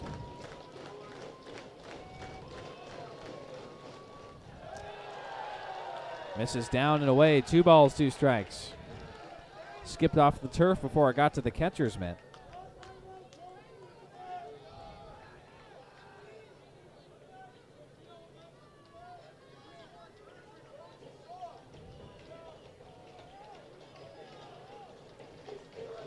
Two count, 2 outs. Swung on and fouled. It gets away from the catcher. Del Negro going for first. He's there.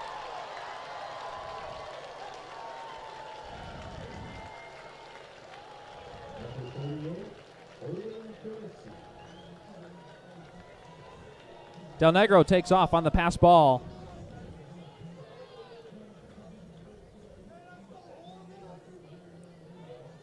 And gets to first base safely.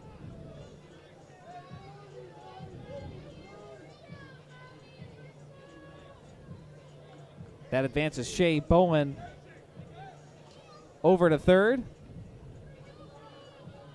And the Bells now have the go-ahead run at the plate in Holden Kaminsky.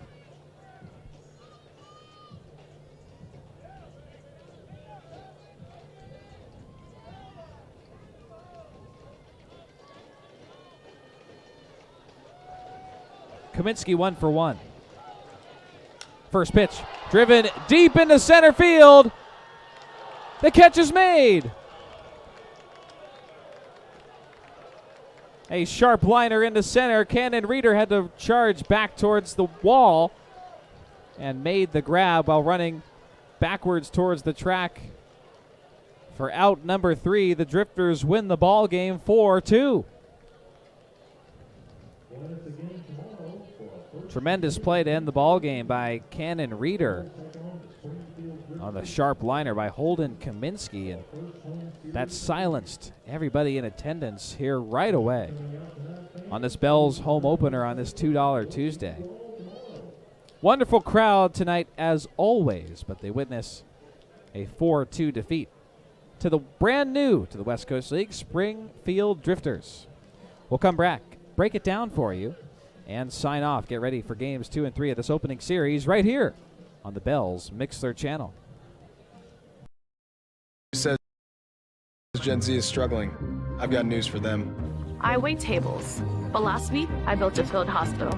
I put out a forest fire. I stopped 1,000 attackers. And a natural disaster. I've saved lives and led a team on patrol. I serve. Well, I go to school full-time. While I work full-time. The greater the challenge, the stronger we become. Why do we keep pushing ourselves? Because we know that trying something new, or different, or unexpected can be the first step in progress. It's not always easy to adapt and evolve, but it's necessary.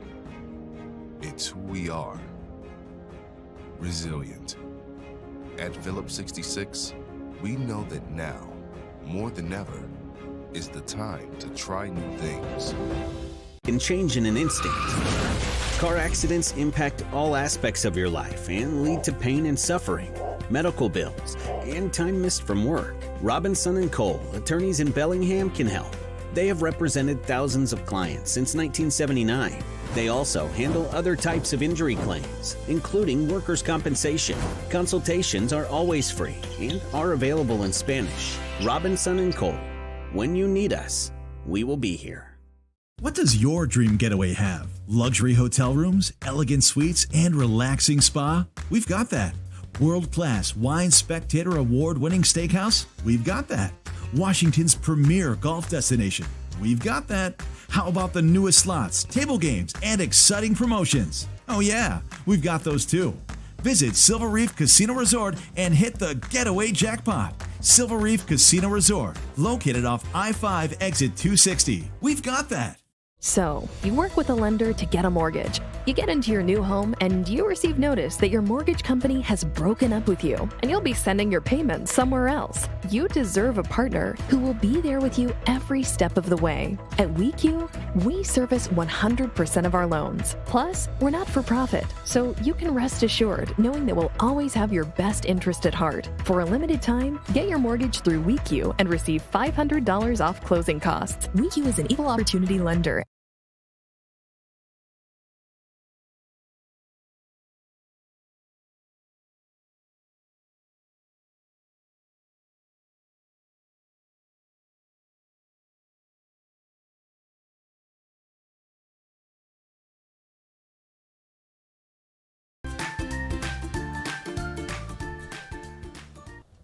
Well, we're back with the post-game numbers for you. Winning pitcher tonight goes to Theo Millis, who had a great outing, 7 innings, gave up 5 hits, only 1 run, though, to the Bells, 3 walks, 4 strikeouts. Losing pitcher tonight goes to Austin Coleman, but man, what a great start he had out of the gates. 4 innings, no runs. No, I'm sorry, that's incorrect. He went 5 innings, 2 hits, 2 runs. 1 walk, 2 strikeouts. And the losing pitcher, though, Eli Holbert. I'm sorry, Austin Coleman tagged with the losing pitcher. Save goes to Eli Holbert, who came in for the final 2 innings and right off the bat looked really good. Got into some trouble. Gave up 1 more run to the Bells. That made it a game. 4-2, the Drifters hold on. And Eli Holbert gets only 1 strikeout. Allows the 1 run. Tags the guy with the pitch, allows 2 walks, and only got that 1 strikeout. So Eli Holbert with the save, Theo Millis with the win for the Drifters, who get their very first win as a West Coast League team here at the WeQ Diamond at Joe Martin Field. Bells with 2 runs on 8 hits. Very clean game tonight, no errors by either team, but the Bells leave 11 on the bags, not getting it done with the scores in scoring position. Springfield Drifters tonight, 4 runs on 5 hits, effective with 0 errors and 5 left on the bags. We'll see if we get anybody up here for the post game. So send it to a quick break, come right back, and sign off from Joe Martin Field after this quick break on the Bells Mixer channel. Have you had a fall, sprain, or break? Skip the emergency room and go straight to the experts. Proliance Pacific Rim orthopedic surgeons. With walk-in, same-day orthopedic care, you won't have to wait for the treatment you need. Since 1968, Pacific Rim Orthopedic Surgeons has provided compassionate and exceptional care in our community. Our team is here for you when you need us most. Proliance Pacific Rim Orthopedic Surgeons. The rest of the post-game show here for you tonight. Got through the pitchers, winning and losing pitchers, also all the numbers. We want to preview the next two games. They'll be right here at Joe Martin Field in Bellingham tomorrow and on Thursday night, both games at 6:35 p.m. We'll tell you more about the new Bells and the new Drifters to the league and hopefully have everything ironed out after this opening night game between the Drifters and the Bells. It's been a fun one. Thanks, everybody, for sticking around, sticking with us the entire time, getting things off the ground here in Bellingham. Big shout-outs to Tolly Scott, our statistician on site here, Haley McGee, helping run things in the booth, and Natalie Bianconi, our on-site video operator, and she's up here in the booth also. So great staff from the booth tonight at Joe Martin Field. And one more time, the final score: the Drifters win this one 4-2.